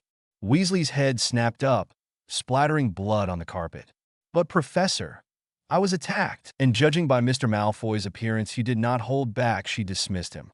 She proceeded to give him a lecture on although she did not word it quite like that, idiocy of their actions, and fired out empty threats which may or may not have included writing to their families. She finally deemed it high time to shut up when Weasley gave another frustrated sigh. "You two will serve detention with me 5 days a week for a month. Starting tomorrow evening at 8. Go see Madame Pomfrey, Mr. Weasley." She sat down behind her desk at that, indicating they were free to go, and any complaints would fall on deaf ears. "Have a good evening, Professors." Draco nodded to the top of McGonagall's bun, which was facing him as she wrote, and Flitwick, who was looking up at him with a mixture of reproach and wonder. He made his way out of the office and hurried to put distance between himself and that part of the castle with quick strides. He wasn't trying to escape confrontation with Weasley. If he caught up to him and went again, Draco wouldn't mind. No. He wanted to escape the confusing thoughts which seemed to dog him everywhere he went. The dungeons, the courtyard, the library.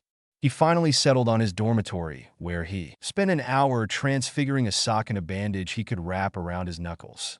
It ended up black as the sock instead of white, and it was a bit ruffled around the edges, much like the sock's thread had begun showing. Draco tied it as well as he could on his hand after he had applied his mother's bruise paste. He was just contemplating taking a quick nap to try and find some clarity of mind in his dreams at least, when the door bursted open. "You fought with Weasley. Great." In case the whole house hadn't already heard, Theo had just taken care of that. Draco scowled, but his dissatisfaction didn't seem to deter his best friend. "Everyone's talking about it down in the common room. Some girl overheard him in the hospital wing telling Madame Pomfrey, and I had to hear it from Macmillan." Theo glared playfully for a second before throwing himself on Draco's bed. "Totally worth all the points you lost. In case you were worried about that," he said matter-of-factly. "But then, a bad boy like you doesn't care for the rules and the consequences of breaking them, apparently. Now out with it." What started it? For one shining moment, Draco saw himself telling Theo what he had overheard and then describing to him the dull throbbing in his ears as his body started acting seemingly of its own accord. Then he decided Theo would pronounce him mad and settled for muttering half-truths until he managed to satisfy his friend's hunger for details. Ah, it must feel good to be you now. Theo crossed his legs and leaned back, placing his hands behind his head. But your hours are counted. You have potions with Granger tonight, don't you? But she won't be happy about you punching her boyfriend into the next century. They've had a falling out, Draco answered automatically, berating himself as Theo's eyebrows shot up. Oh, he sat back up and pointed at Draco. So that's why she didn't react. Draco gave him a questioning look, not trusting his voice for the moment. Theo was happy to continue. They were passing through the same corridor when Macmillan told us. Granger and Potter. They definitely heard because they stopped for a moment, but then continued on. They didn't seem to be headed towards the hospital wing, though. Draco's mind found yet another fixation today, and he toyed with it while half-heartedly participating in the conversation with Theo. So, there was something wrong between Granger and Weasley, and Potter was on Granger's side. The thought was unexpectedly reassuring. In the end, he had to be reminded he was due to leave for potions with Granger. Draco flipped off Theo after yet another crude innuendo on his part, and left the room, groaning inwardly at his newfound and entirely unwelcome respect for Potter. The classroom was sweltering tonight because the fever reducer was supposed to be prepared at high temperature. Draco was leaning by the window, staring out at the grounds while Granger worked. She had been punctual as always, and her eyes had betrayed none of the sadness Draco had glimpsed earlier. The only hint of emotion he saw on her face was the slight quirk of her lips as she eyed his bandaged hand in passing. She said nothing, and Draco only gave her instructions on what to brew. He kept his gaze stubbornly focused on the view outside. He could see the outline of the Forbidden Forest and Hagrid's hut with its yellow windows. If he craned his neck a bit, he would be able to see the Black Lake.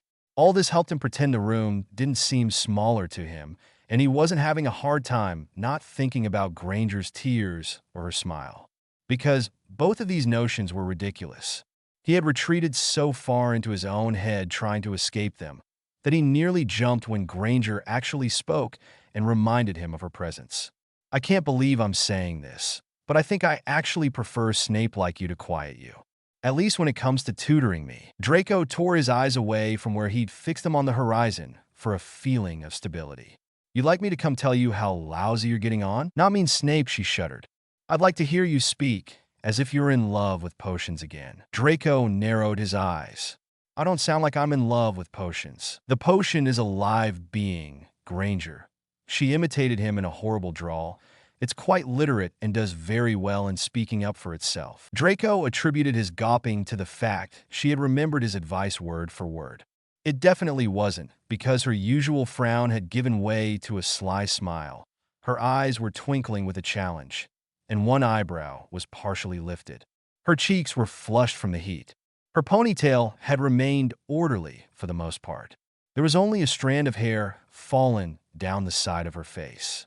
Draco imagined tucking it behind her ear. You've remembered what I told you, down to the correct word order, and have yet to implement it. Granger bristled, and the moment, if there had been one, and there hadn't, was broken. Please, I'm doing much better now. She dropped the yarrow leaves in her cauldron.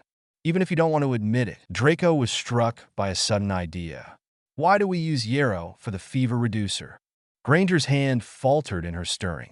What? She muttered, picking up the pace again, keeping count under her breath. Why do we use yarrow for the fever reducer? Draco repeated slowly. She shot him a glare. It's a muggle plant with 0 magical properties. Why do we use its leaves? Granger let the potion rest for a while, like she was supposed to. She stood up to stretch her legs and looked at him accusingly, like he was asking her something as obvious just to annoy her. Because it's in the list of ingredients? She indicated her textbook for good measure, speaking to him like one would to a simpleton. Draco pinched the bridge of his nose. I'm going to revoke your textbook privileges. What kind of answer were you looking for? She snapped. What do muggles know as the property of yarrow? He turned the question around. It reduces fever. Granger fired off the answer like it didn't even warrant a question. What potion are you brewing? Draco raised an eyebrow. Granger seemed unimpressed. Well, when you put it like that, then of course she grudgingly admitted. And why do we let the potion rest for a while after we add the yarrow leaves? She was back to gaping at him blankly. Draco felt giddy. He knew the answer when she so obviously did not. Well, she prompted after a minute of silence. Her foot had begun tapping on the ground in a restless manner. You obviously have the answer to your own question. Out with it. But you don't. Draco couldn't resist gloating a little. A slight crease appeared between Granger's eyebrows, and he raised his hands in surrender. It gives the yarrow leaves the opportunity to soak in the magic of the other ingredients and add to the potion's strength. Granger mulled over his words, nodding thoughtfully. That makes sense. Of course it does, Draco said, ignoring her indignant squeak. It's logic, isn't it your thing? You don't have to be so unpleasant about it, Granger grumbled. But Draco could see her thinking about what she was doing as she finished the potion instead of blindly following the textbook. How is it? She asked slightly eagerly when he walked over to inspect it. It did not look bad at all. Normally, he never would have told her as much. Don't vanish the lot. He looked up to find Granger hovering by his side. I'll see if Madame Pomfrey deems it good enough to keep in stock. She needs it. Granger's eyes widened briefly before he was rewarded with a rare, bright smile. He cleared his throat to find his voice. I shall have to fix it a little beforehand, of course. Granger shoved him. Prat! The smile remained in her eyes while she packed her things, leaving him to tinker with the potion. Pretend to tinker, rather. He was using it as an excuse to keep his head down in case suddenly heat in his cheeks had left its mark in the form of a blush. Preposterous. Granger stopped with her hand on the doorknob. Malfoy, he replied distractedly. Murtlap essence prevents bruising. Draco's head jerked around. Granger flashed him a grin and opened the door. He did not tell her he already knew that. Chapter 10. Over the next few days, the old rivalry between Slytherin and Gryffindor reared its head in the Great Hall and in the corridors between lessons. The Gryffindors' pride did not allow them to swallow the dirty attack on a war hero, while the Slytherins were all too happy to call out their support for Draco in the corridors. Inter-house friendships were to be supported after the war, yet not even the teachers could deny the students enjoyed a sense of normality while throwing barbs and firing delicately chosen insults. Blood-related slurs were forsaken by both parties. Draco did not much care for the fame. He happily let Weasley take his place in the spotlight. What had imprinted itself into his memory was the first morning he glimpsed Granger after their potion session. She had been sitting with Potter and Ginevra near the end of the Gryffindor table. Granger had glanced at the yellowish gauze on his hand, which reeked of Murtlap. She'd shot him a smile. Draco, eyes as unfocused as Theo's every time Daphne opened her mouth to speak, completely missed Longbottom calling him a tosser. All in all, it could have been worse. Draco ruled as he walked past a good-natured demonstration of the furnunculus curse by a fourth-year Slytherin. Draco fulfilled his prefect duty by docking 5 points from the boil-covered Gryffindor, who had started it with a tongue-tying hex, by accounts of the other Slytherins in the corridor. He had just rounded the corner when he heard the head girl's voice, rectifying the mistake and sanctioning Slytherin as well. Yes, Draco smirked to himself. Things could be worse. The icing on the cake landed a couple days later, when a furious-looking Molly Weasley interrupted a leisurely Saturday breakfast, striding into the Great Hall to meet with the headmistress. Draco, kept out of sight by the ridiculously broad-shouldered Slytherin Quidditch Captain Valet, immensely enjoyed the venomous look she sent her son's way. McGonagall quickly rose from the high table, evidently surprised by Molly's presence there. As she made her way towards the woman, Draco grinned at Theo's on-point impression of Weasley's stricken face when he was told to follow. It lasted all of a minute, a glorifying minute where Draco imagined the earful of a howler Weasley was going to get in person, until the clack of heels sounded near the door. McGonagall was leading Molly and Weasley towards. Narcissa Malfoy only took a step inside the large hall. Unlike Molly, her eyes immediately found Draco and gave him a clear message. You will be sorry I had to come here and face her. Draco's grin froze. His mother muttered a stilted greeting to the trio who had reached her. McGonagall looked over her shoulder. Over here, Mr. Malfoy, slowly, with everyone's eyes on him now. Draco stood up to follow them out of the hall. Some Ravenclaw hissed at him as he passed. Be ready to say goodbye to the castle, Malfoy. But he paid her no mind. The only person that stood out to him in the sea of narrowed eyes and appraising looks was Granger and her apologetic smile. Draco straightened up and adopted a self-satisfied expression. He couldn't go out looking scolded like Weasley. He bowed his head and banished any sort of bravado the moment he had his back to Granger and all the others. McGonagall did not partake in a fake exchange of pleasantries, choosing to lead the four of them into the castle instead. To her classroom, Draco recognized the way, not her office. He walked next to his mother, entirely too aware he was in no position to be picky where this conversation would be held. Yet it was with an unpleasant lurch of his stomach that he saw Weasley and his mother plopping down at the same desk Granger usually brewed potions on. Draco skulked over to sit near the window, scraping the chair along the floor with more force than necessary. This won him another glare from his mother, who sat beside him, crossing her legs and folding her hands in her lap. Right. Draco sat properly as well. McGonagall closed the door and situated herself behind the desk. Draco felt as if he were in class, except his mother was next to him, and Molly Weasley was breathing fire 2 desks away. Thank you for coming, Molly Narcissa. I must say I did not expect you here this early dash. There is a serious conversation to be had here, Molly interrupted. You are right, Molly dash. A broken nose, bruised jaw, and 2 teeth had to be regrown on my son. Draco swore he'd seen at least 3 teeth fly out, all of which Madame Pomfrey dealt with in seconds. No doubt his own mother chipped in coldly, and Draco stopped reimagining the fight. As she did with my son's injuries. Your son started this in the first place. Molly spat. I did not call you here to establish my matron's professional adequacy, nor to clear up who started what McGonagall reminded sternly, and both women shut up. We are here because such behavior your children displayed is unacceptable and goes against the very values I am trying to rebuild this school on. Violence, be it initiated or in retaliation, is never the answer. Molly Weasley looked dissatisfied. The boys are already serving detention with me. However, I thought it best to read you in on the situation so you could make sure they won't be making this mistake again. You may rest assured Ronald won't be, Minerva, as long as he isn't a victim of another dishonest attack. Because then I will have more than words to say. I beg your pardon? Draco stiffened at his mother's tone. Was that supposed to be a threat, Molly? It was supposed to open your eyes that your son is in the wrong, like your sons were 3 years ago when they jumped on him with Harry Potter. 3-1? If looks could kill, his mother and Molly would have incinerated one another. I appreciate you bringing this to my attention. Minerva, his mother, stood up. I'll be having a talk with my son. Let's go, Draco. He stood to follow her, relieved he was leaving the room and terrified of what was to come. His mother did not have talks with him. She was walking away hurriedly, pulling him along by the sleeve the moment he closed the classroom door. Ow, mother, I'm coming. Quiet, Draco, she hissed, pulling him into a secret opening behind a tapestry. Draco didn't pause to question how she knew about it. Do you have any idea, she began in a tone that suggested she did not care whether he had any idea, how humiliating it was to have to come here, in front of Molly Weasley of all people? Do you know how painstakingly slow the process of making progress is? Of reintroducing our family into society?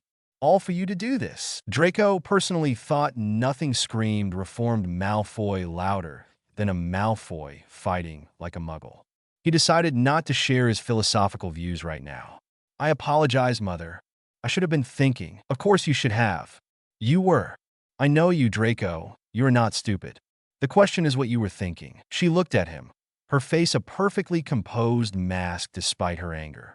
Draco felt like a boy who was forced to tell a truth his parents already knew. I was Dash. His mother's eyes narrowed. Draco sighed. He insulted a friend of mine. Her eyes searched his for signs of insincerity. She finally looked away with a frustrated little sound. And you had to avenge them like that? Gallant. And stupid. Draco's mouth twitched. Like a Gryffindor, his mother shook her head, turning away to hide her own smile. The next morning, Draco witnessed yet another first, after seeing his mother, but heads with Molly Weasley. Granger approached him while he was surrounded by friends. Danger on the horizon, Theo murmured in his ear. Draco turned to see her advancing on their outdoor breakfast. She paused behind Parkinson, who had draped herself over Cillian Valet. "Hi," Granger said awkwardly. "Hello," Daphne greeted back in the sudden silence. "Cupcake?" "No, thanks, I ate." "Safe choice," muttered Adrian Pusey. "Not put a curse on them, so no one ate his." Theo threw a stick at him.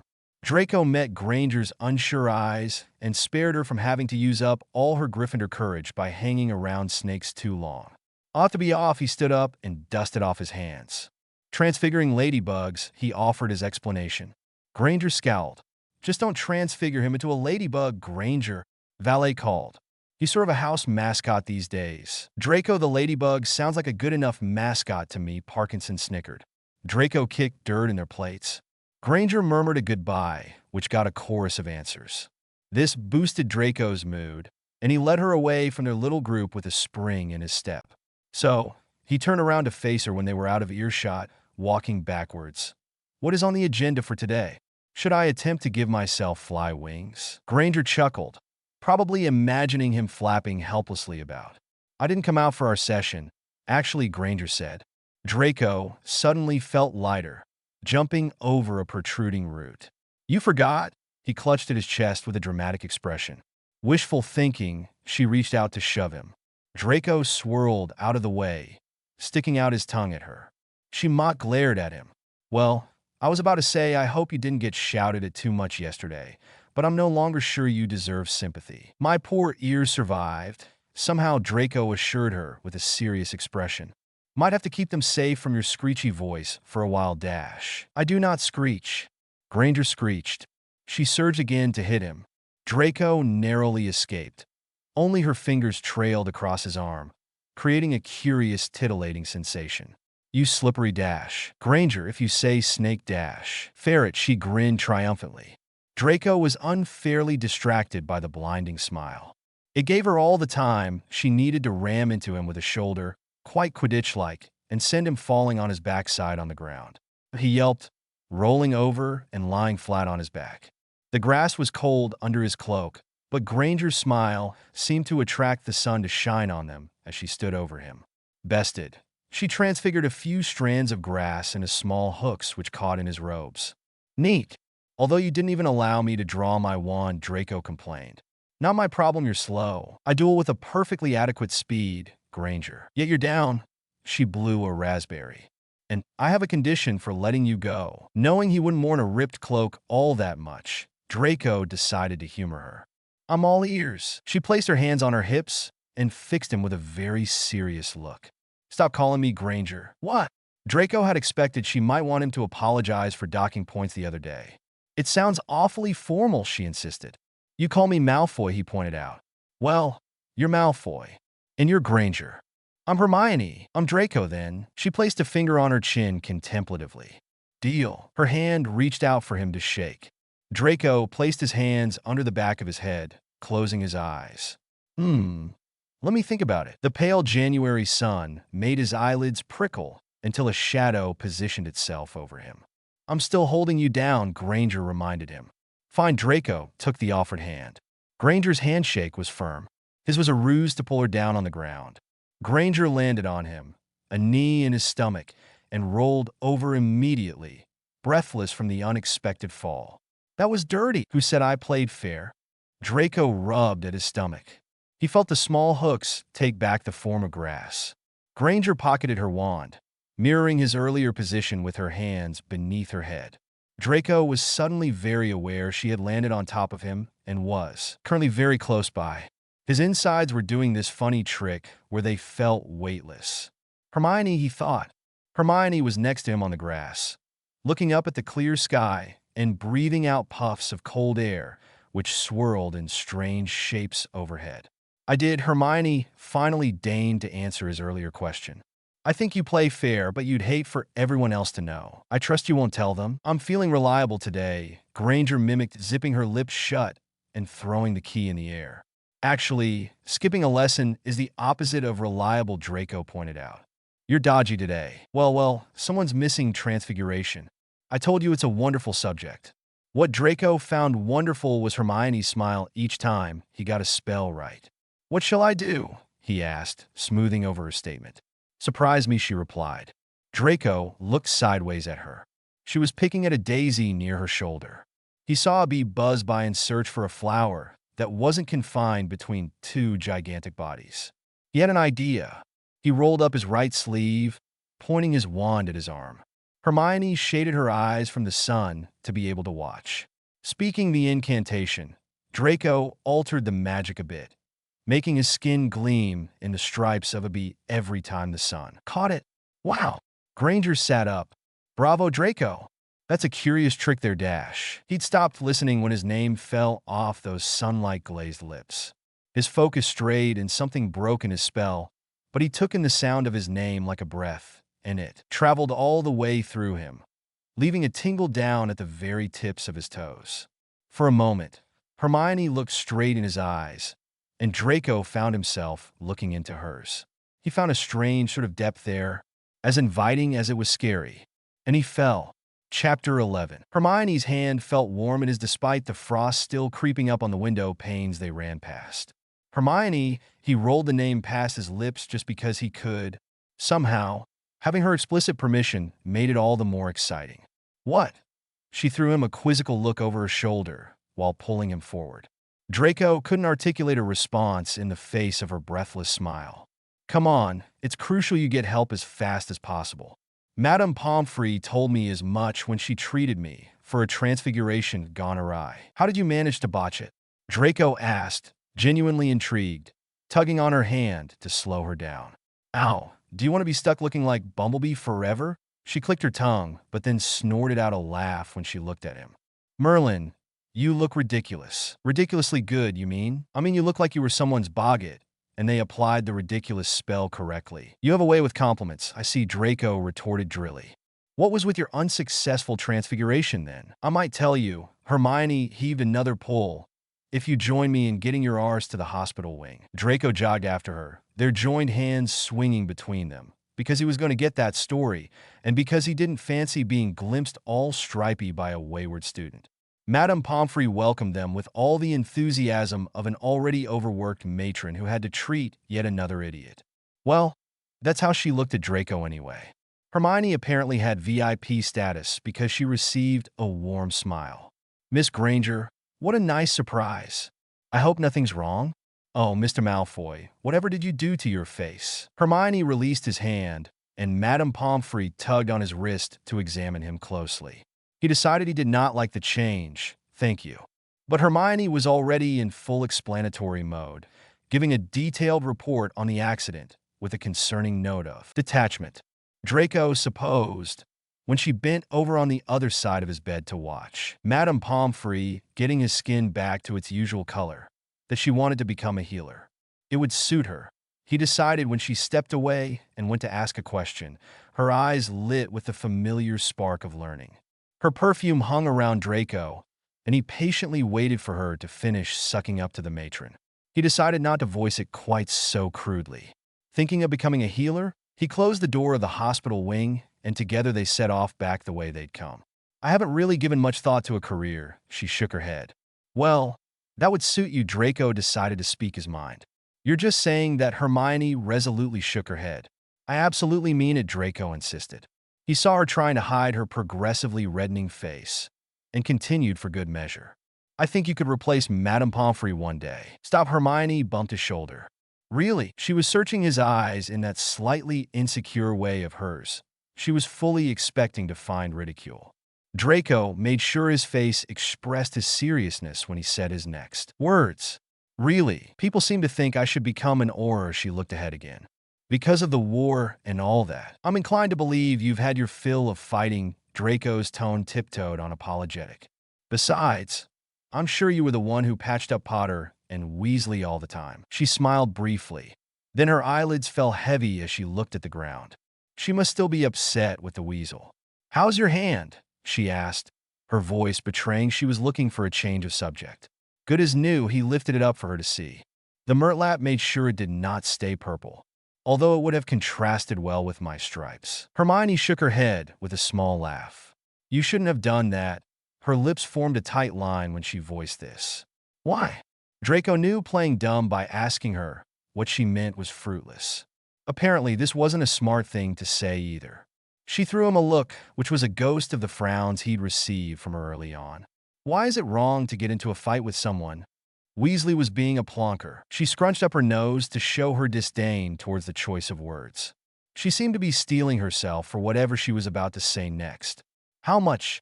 How much did you hear? But Draco had seen a flash of red and gold in a neighboring corridor, and he reached for Hermione's hand. Not here, he muttered and pulled her along into another corridor. He didn't know quite where he was leading her. He just knew they picked up the pace into a run, and Hermione's breathless giggle swished by in his ear as she sped up, overtaking him. But slow when you're not on a broom. Huh? Draco laughed and gave her a bit of a head start before sprinting after her. Granger realized he'd given the chase and squealed with glee, which made a group of Slytherins turn to stare as the duo whizzed past. 10 points from Slytherin for not minding your own business, Draco called over his shoulder. Malfoy, came Hermione's reproachful shout, but she did not pause to lecture him further. Draco turned another corner to see her headed towards what he knew was a dead end. He slowed down to catch his breath, then smoothed back his hair and imitated a leisurely walk. As predicted, Hermione was tapping on the wall beside the potions classroom, probably hoping it would reveal a secret passage. Any last words? Draco drew his wand and twirled it between his fingers. Hermione turned, leaning her back on the wall, and looked at him with mock contempt. You can't abuse your privilege to dock points. Boring, Draco yawned. She hit him with a stinging hex. He retaliated with the tickling charm. Ah, dear Draco. Quit it. Ha ha. He watched her wiggle around for a minute, then took pity on her, canceling the charm and throwing out a hand to stop her from banging her head into the wall. Ow. Oh, your hand dash. Hermione caught it before he could retract it. It's fine, he insisted, but she brushed it over with a light healing charm anyway. Come on in, he opened the door because she looked confusingly good clutching his hand in hers. Snape's classroom, she sighed as she followed him in. You really do miss the man. He was my godfather. Draco walked over to the shelves Slughorn hadn't fully cleared. There were still pickled worms and jars of dried snake scales lurking in the shadows. I suppose we all lost people close to us, Hermione muttered. That's what happens in war, Draco nodded gravely. We should know it, but we do. Apparently now that we've survived, we should just get over it. Bitterness crept into Hermione's voice. Draco turned to find she had wandered towards the blackboard. She sensed him staring, perhaps, and looked at him in turn. Is that what Weasley demands of you? He inquired quietly. How much did you hear? Hermione circled back to her earlier question. Enough to make me want to hit him, Draco shrugged. Hermione chuckled. The Weasleys invited me over for Christmas. Time for family and everything. Draco kept his mouth shut on how she could do better for a family. I didn't want to go there, but he made a big deal out of it, she shook her head. And now he expects me to be grateful for all that. I would have gladly spent the holidays at my parents' house, even if it's empty. A feeling of dread spilled over Draco like a bucket of ice-cold water. Hermione was tracing patterns known only to her on the blackboard, but he felt like she might face him any moment now and pierce him with a hateful look. No less than what he deserved. He remembered all the raids his aunt and the other Death Eaters had boasted about. Had he been so caught up in everything else that he'd missed them mentioning if they visited Hermione's parents?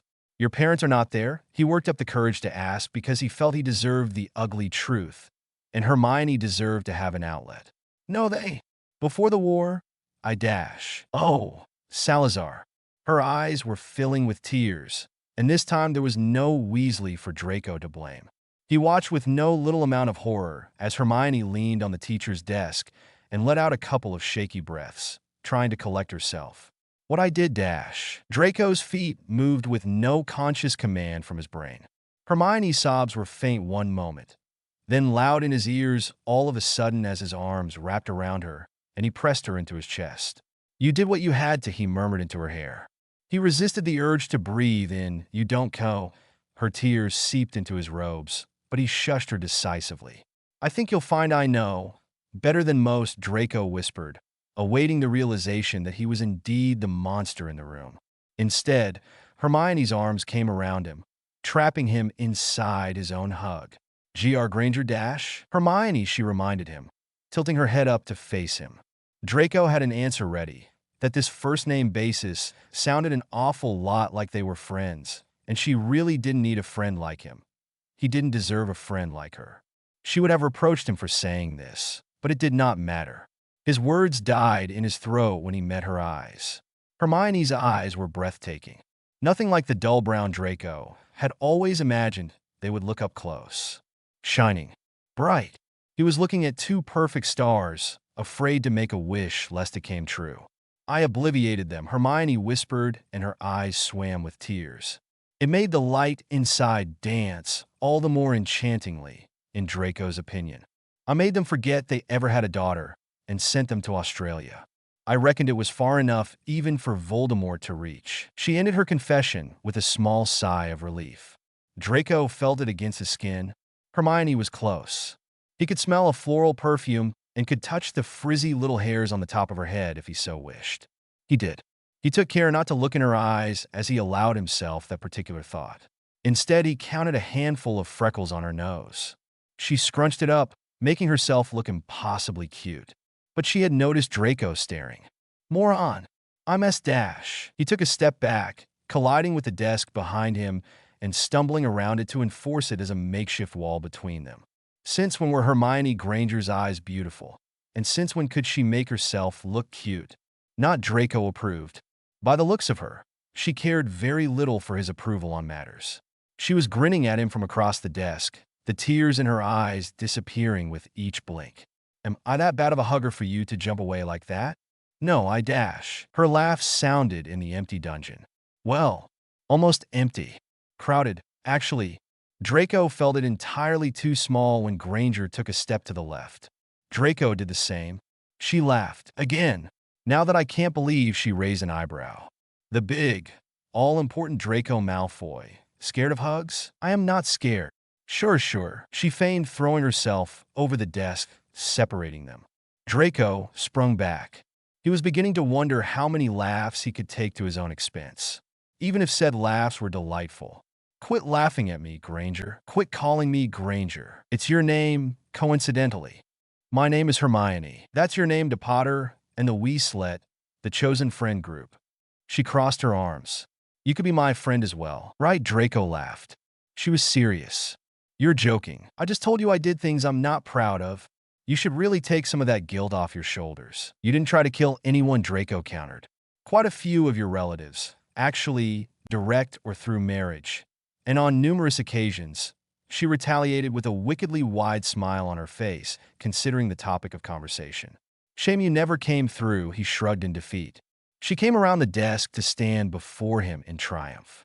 In all her less than impressive height, jutting out her chin, she offered him a hand. Shall we make it official then? Draco ignored the somersault his insides did. You, Draco Malfoy, are my friend. If I must, he took her hand to shake. Her grip was strong. She was perfectly serious about this. You absolutely do. You know too much already, she winced.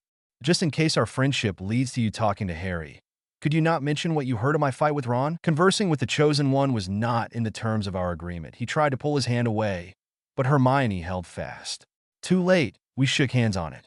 Don't make me seal it with a hug. Salazar forbid, Draco said mechanically, because he would make a fool of himself if he told her he would love nothing more. Facts were facts, however, and her actually wanting to be his friend was enough to make him let go after a second and part ways with her at the door. He made up a feeble excuse. Theo was waiting for him. Hermione didn't question further, bidding him goodbye and sauntering away along the corridor and out of sight. Draco leaned on the classroom door and did not move for a long time. He closed his eyes and saw stars again. Chapter 12. Having Hermione as a friend apparently meant having the Chosen One as what was Potter even doing? Free up some space on the bloody bench, Malfoy. Draco, who already felt too close to Potter for comfort, slid to the side and drew his wand to create a shield between them. Calmly stay on your half of the bench, Potter. This is ridiculous, Hermione rolled her eyes. No, I think it's fun, Ginevra said, poking at Draco's shield to create spikes which had both him and Potter scuttling towards the edges of their bench. Let's see how long it takes for them to fall off. Draco scoffed at the notion Potter was worthy to compete against him. He tried kicking him under the table. Potter retaliated as if he'd been expecting that. Quiet. We're in the library, Hermione hissed. The head girl doesn't tolerate the besmirching of the sacred library. Sound-wise, or any other way, Ginevra explained in a McGonagall-like voice. Hermione scowled. It was a funny sensation to look from the sidelines as this look was directed towards someone else. Good thing she never found out me and Theo were banned from visiting together, he commented offhandedly. Ginevra's laughter resembled the cry of a hippogriff. Hermione sounded like a pygmy puff in her distress. What do you mean you were banned? What did you do? She almost threw herself over the table. Draco would surely have suffered another Granger. Blow had Potter not placed his homework before her, asking for help. Supposedly, he couldn't remember the wand movement for the anti-sneeze charm. Draco wondered whether Potter was doing him a favor or he was actually that clueless. Both, likely. So, did you bring your boyfriend along to interrupt with stupid questions? Ginevra made a face. We came along to make sure you weren't doing anything wrong with Hermione, she deadpanned. Define wrong, Draco replied without missing a beat, although he did note a curious flush dusting Hermione's cheeks. Engaging into a duel, Ginevra pulled out a long piece of parchment to start on an essay. Apparently you've got violent tendencies. I'm not stupid enough to find myself on the wrong end of Hermione's wand. Draco smoothed down his robes and continued with his essay, ignoring Potter's whisper of he's gone mental. Hermione. You've broken Malfoy. Draco smirked inwardly. A not enemy was what Potter was trying to be, apparently. Draco was inclined to tolerate him, if only for the way Hermione's eyes lit up every time he and Potter exchanged two sentences without slipping into quarreling. Hermione even went so far as to extend Theo the courtesy Draco did to Potter. In cases when the two of them came across Theo and Daphne somewhere, Hermione was polite, even friendly. Knowing this must be harder for her than it was for him.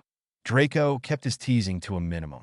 When he saw her talking to Pansy Parkinson, of all people, however, he found he couldn't keep his opinion to himself. He managed to, as long as Parkinson was still there.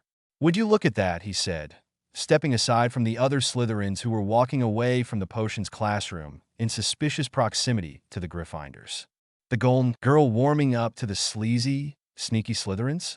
You could argue Theo has his moments where he is not an arse. But how on earth did you manage to find common ground with Parkinson? Hermione shook her head and went out of her way to shove him. You should stop talking about your friends like that. Quiet. Draco looked around for Parkinson's recognizable bob. She might hear you and think I'm friends with her. Toss her, Hermione mouthed. Draco pressed a hand to his chest. Miss Granger, the absolute gall of you. Head girl and all that. For your information, Pansy was being nice. Hermione paused. As nice as she can be. She was asking about makeup. You. Draco blurted out. The annoyance in Hermione's eyes wasn't fake this time. Yes, considering she was looking into Muggle products, she said with a harsher edge to her tone. The fact I don't wear it on a daily basis does not mean I don't know a thing about makeup. I didn't say it did, Draco claimed defensively. The damage had already been done, though. I have to go to the library. See you around. The sight of a lone weasel making his way along a different corridor than both Gryffindors and Slytherins improved Draco's mood only marginally. Him and his big mouth. He contemplated joining his friends for lunch, but it didn't sit right with him to send off an insulted Hermione to the library alone. An idea struck him as he stood there in front of a portrait of Vile Vivian. He tore a small piece of parchment and pointed his wand at it. Ooh. That's nice, Vivian looked on as he worked. Are you going to curse it or lace it with poison? Neither, you wretched woman, Draco spat. Her smile morphed into a snarl, but he didn't. Stay to hear what she was shouting at him. Pocketing his wand, Draco ran to beat Hermione to the library. The Great Hall was filled with the usual lunchtime buzz. Comparing notes from previous lessons and trading homework for the following ones.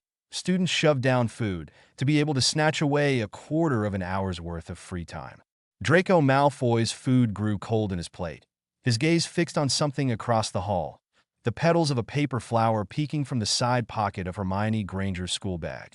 With the end of January came the long-awaited Quidditch match between Gryffindor and Slytherin. The Slytherins needed a win to stay in the competition for first place, while Gryffindor had the chance to secure the lead and enlarge their point difference. Ravenclaw had beaten Hufflepuff by 10 points only after the Hufflepuff Seeker caught the snitch.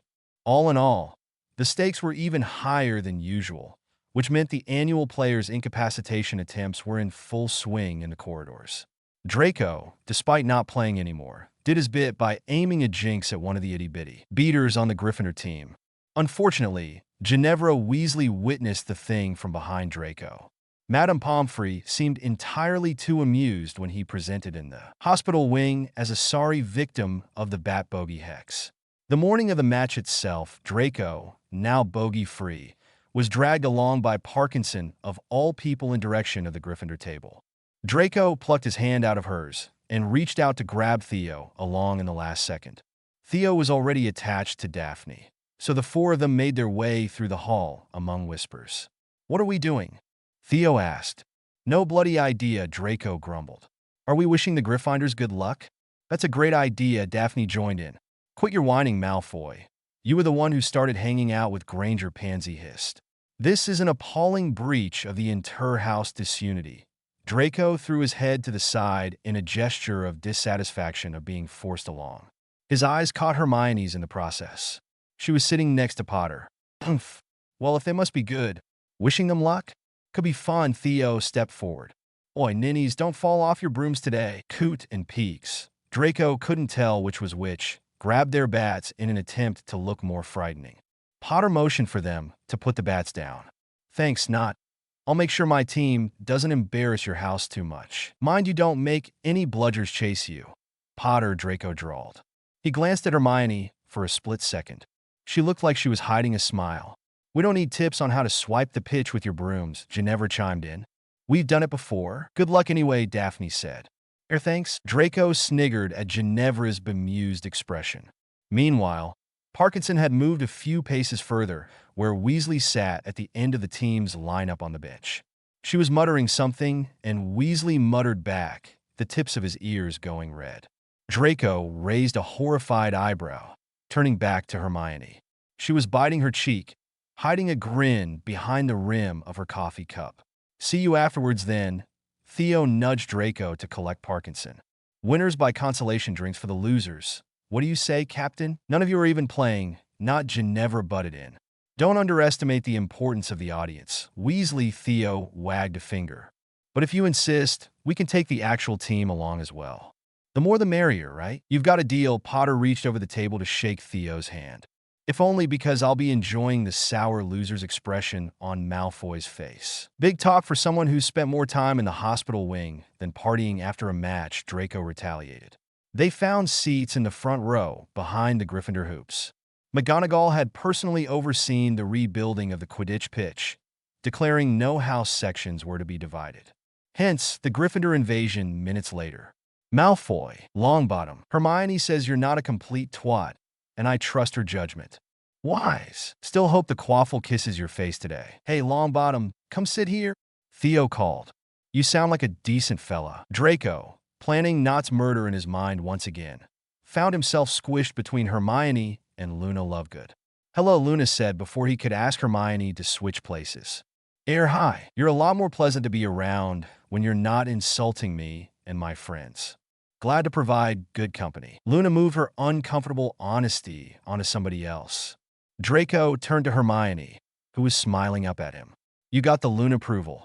You should be proud of yourself." Draco was prouder of the fact he didn't squeal like a little girl when Hermione's arm wound around his. "Is it that rare?" "Not at all. But it's precious all the same," Hermione said. "So, about those drinks later.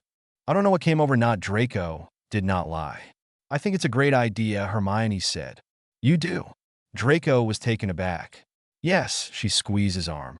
"We should go light on the alcohol, though." She lowered her voice. "Remember, that Panzeron interaction at the table was them sober." "Oh, Salazar, what did you think that was?" Draco was grateful for the excuse to lean in and have his cheek tickled by her hair. "Nothing for you to poke fun at," she warned him. "Spoil sport." He apologized, by the way. "Oh." Draco pulled back slightly. "I haven't forgiven him yet." "Good." She slapped his chest playfully, then took the initiative to lean into him. Draco was contemplating whether to disentangle his arm from hers to wrap it around her shoulders instead. He looked around discreetly. Theo was drawn into an animated discussion by Longbottom. Daphne was talking to Luna. Ernie Macmillan and Hannah Abbott had joined their group, engrossed in their own conversation. No one would pay attention if he just, and the teams are off from the ground. Hermione sprung forward to lean on the railing and see the tiny figures flying up. Bloody commentary. Both teams started off strong. Draco heard Longbottom and Theo arguing who had better tactics and joined in. Surely, Gryffindor could use the beater's mobility in a better way. And what was the Slytherin captain playing at? Throwing everything into attacks without leaving a defensive chaser behind. Longbottom almost had his wish come true when Weasley missed a shot from Pusey. The quaffle flew towards the stands, but Ginevra whizzed past to collect it before it could make impact with someone's face. 90-80 now, and Draco still took an earful each time a keeper dived to catch the snitch. His arm was numb from how hard Hermione was squeezing it. They have brooms to stay airborne, you know? He yelled over the tumult of the crowd as the Slytherin keeper made a spectacular save by catching the quaffle between his ankles. What if they fall off? Hermione yelled back. That's what they're training for, Draco reminded her. He fancied the words unnecessarily dangerous left her mouth, but he couldn't be sure. The commentary rose in volume as the Seekers hurtled into a dive. Have they seen the snitch? Look at them go. Potter's ahead, but he also has more experience. Could this be a feint? It turned out not to be a feint, although Draco suspected Potter could pull a Wronski. He couldn't even hear the commentary over Hermione's high-pitched scream. In the first moment, one of terror, then a never-ending high note of joy. And Gryffindor wins!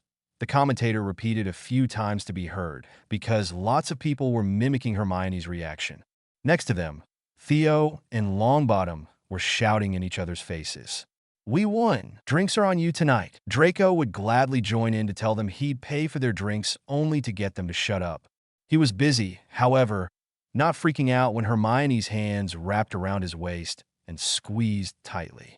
Gryffindor's in first place for the cup. Her shout was muffled into his chest. He threw another look around them. Everyone was celebrating or exaggerating disappointment. He turned his attention back to Hermione, wrapping his arms around her in return. She was warm and fluffy in her thick cloak and scarf, and her hair was soft against Draco's chin as he pretended to celebrate Gryffindors went along with her. He celebrated getting to hold her like that. Please, drop by the archive and comment to let the creator know if you enjoyed their work.